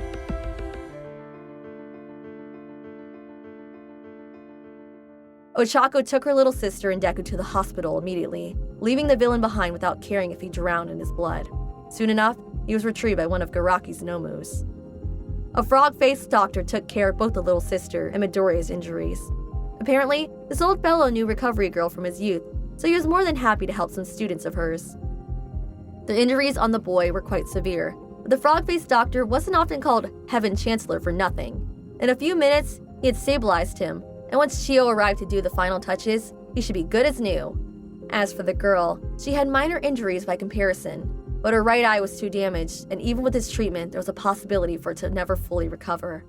At best, he expected her to have to use a special contact lens on that eye for the remainder of her days. But he considered that a minor inconvenience when put against ending up fully blind in that eye.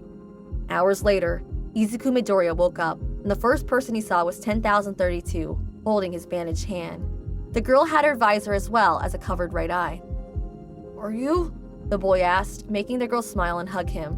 Dog the cat was also there with him. By morning, Dr. Shuneji had arrived and healed all three teens the best she could, and right after, they were told they could go home. But in the meantime, the elderly lady had something to discuss with her old friend. So you took them in even knowing they're involved with All for One's plan, eh? Not that it bothers me. They were patients in need of help, so I took care of them. That's all there is to it, he responded. Then you won't mind stabilizing all 9,969 remaining sisters. They weren't meant to last long, so soon they'll start to deteriorate. Before that happens, I need you to make adjustments to them so they can live full, normal lives, considering it as paying the rest of your debt to me in one go. With a chuckle, the old lady concluded. I'll get it done. The older fellow responded. He'd be happy to help all those girls in need. After this, he caught up with Ochako and her little sister and told her that he needed to do some tests on her younger sibling throughout the following days, to which the two girls agreed, Uraraka giving the Gekuta-looking grandpa her phone number. Minutes later, these two girls were walking back to the UA dorms, and as the sun became hotter, Nailgun was reminded of her conversation with the freckled boy before he ran off the hospital. "Last night, your little sister came to visit me, you know? She told me that the experiments had been suspended. Still, because of me, so many. If you hadn't offered your DNA map, none of the sisters would have been born. The experiment was wrong in many ways, but I think that you should take pride in knowing that it was thanks to you that they got to exist.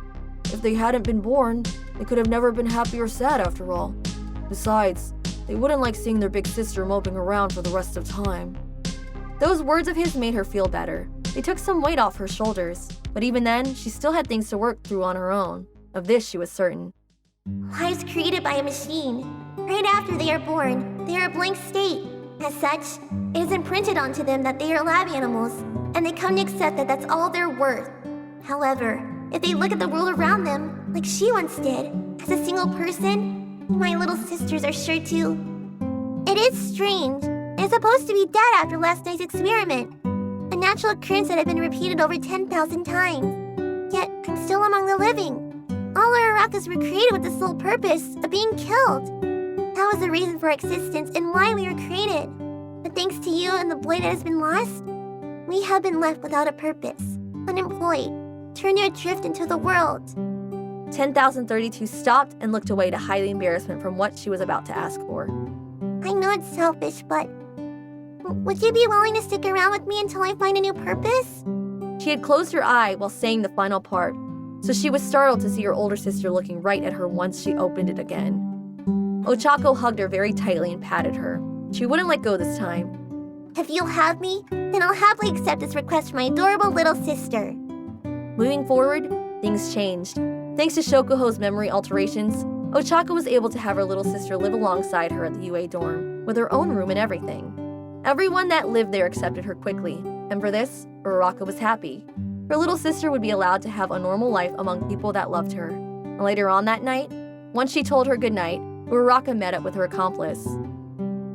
Do you know how difficult it was to create those memories for everyone? For the continuity between all of them to make sense, you should be kissing my feet after all that. Misaki complained in a shout. It had taken her most of the day to pull it off. And as she was ready to continue with her rambling, she was stopped by the most unexpected thing ever to occur. Ochako Uraraka, the freaking nailgun, was hugging her. I'm grateful to you for helping me get away with so much. In a way, I consider you my friend. But then the memories of junior high come back, and I feel like pushing you down the stairs.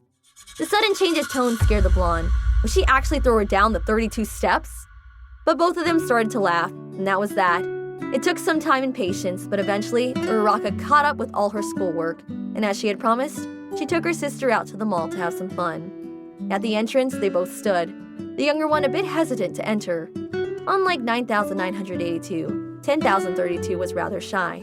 Noticing this, Ochako grabbed her hand and guided her along. Let's get going. There's no time to waste.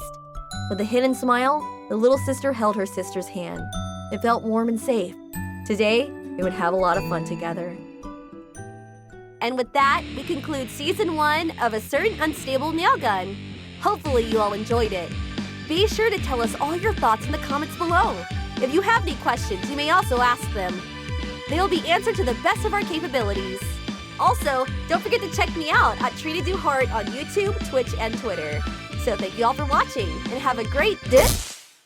At the end of their mall journey, both sisters found themselves at the arcade, and seeing the crane machine, 10,032 went for it. In less than 30 seconds, she had pulled out a mystery box, and when she opened it, her left eye shined. It was an all-night keychain, like the one from her inherited memories. Turning around and with a big smile, she showed it off to her older sister. She just had to see it. Ochako picked her up and spun her around in the air, congratulating the cute little sister every chance she got. To finish it off, she pulled out her phone and took a photo of the two of them together, a memory to last a lifetime.